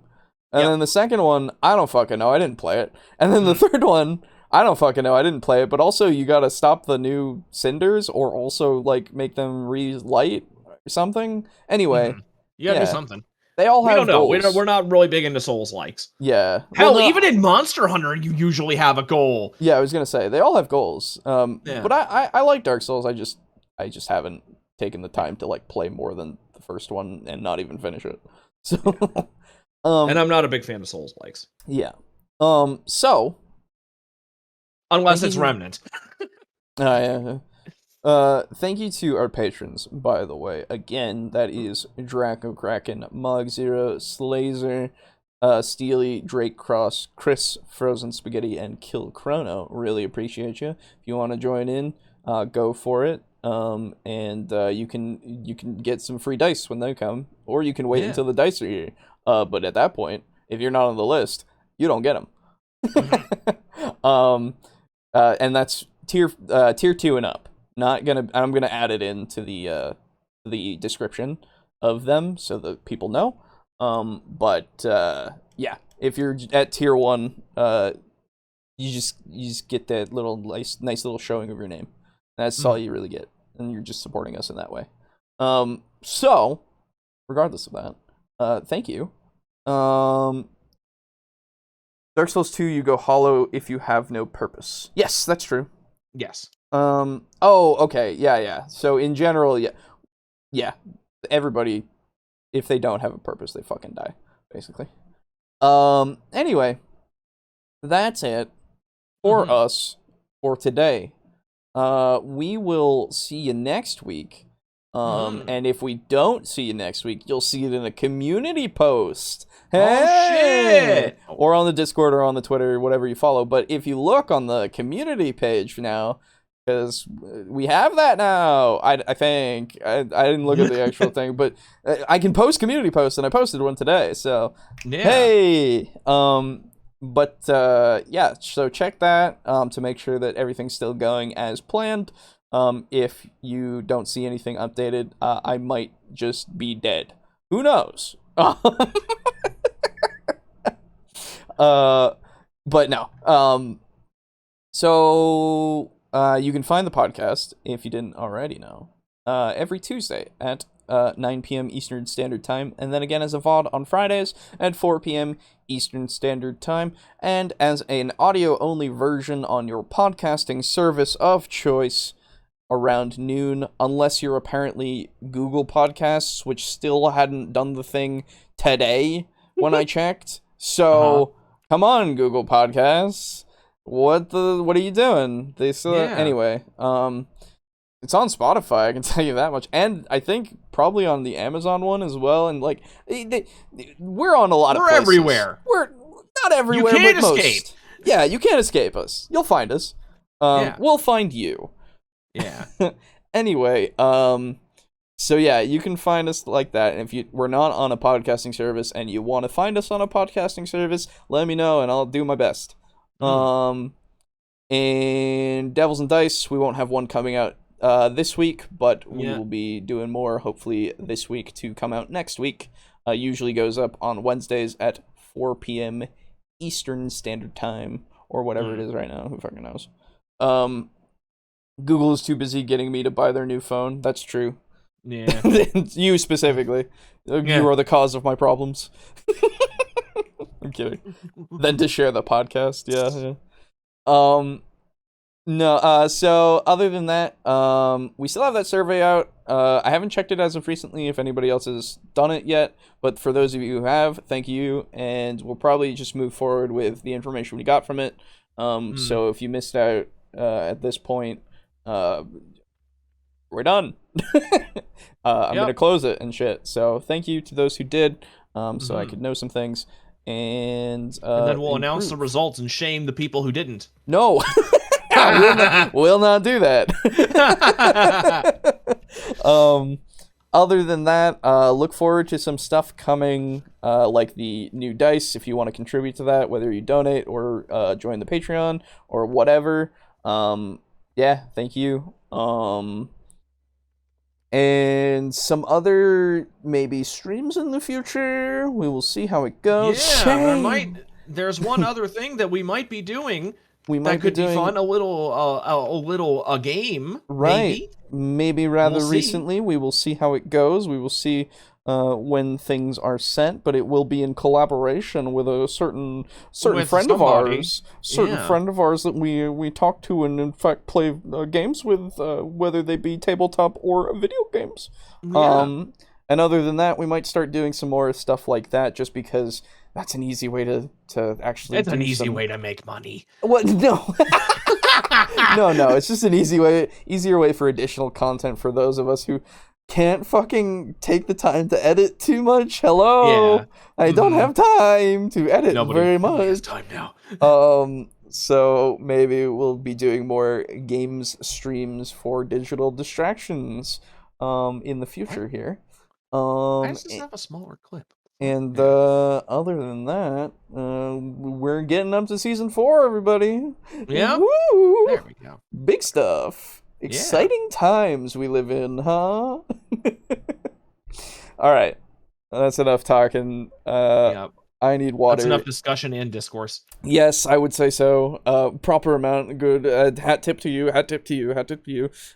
We will see you next week. Goodbye. Goodbye. Bye.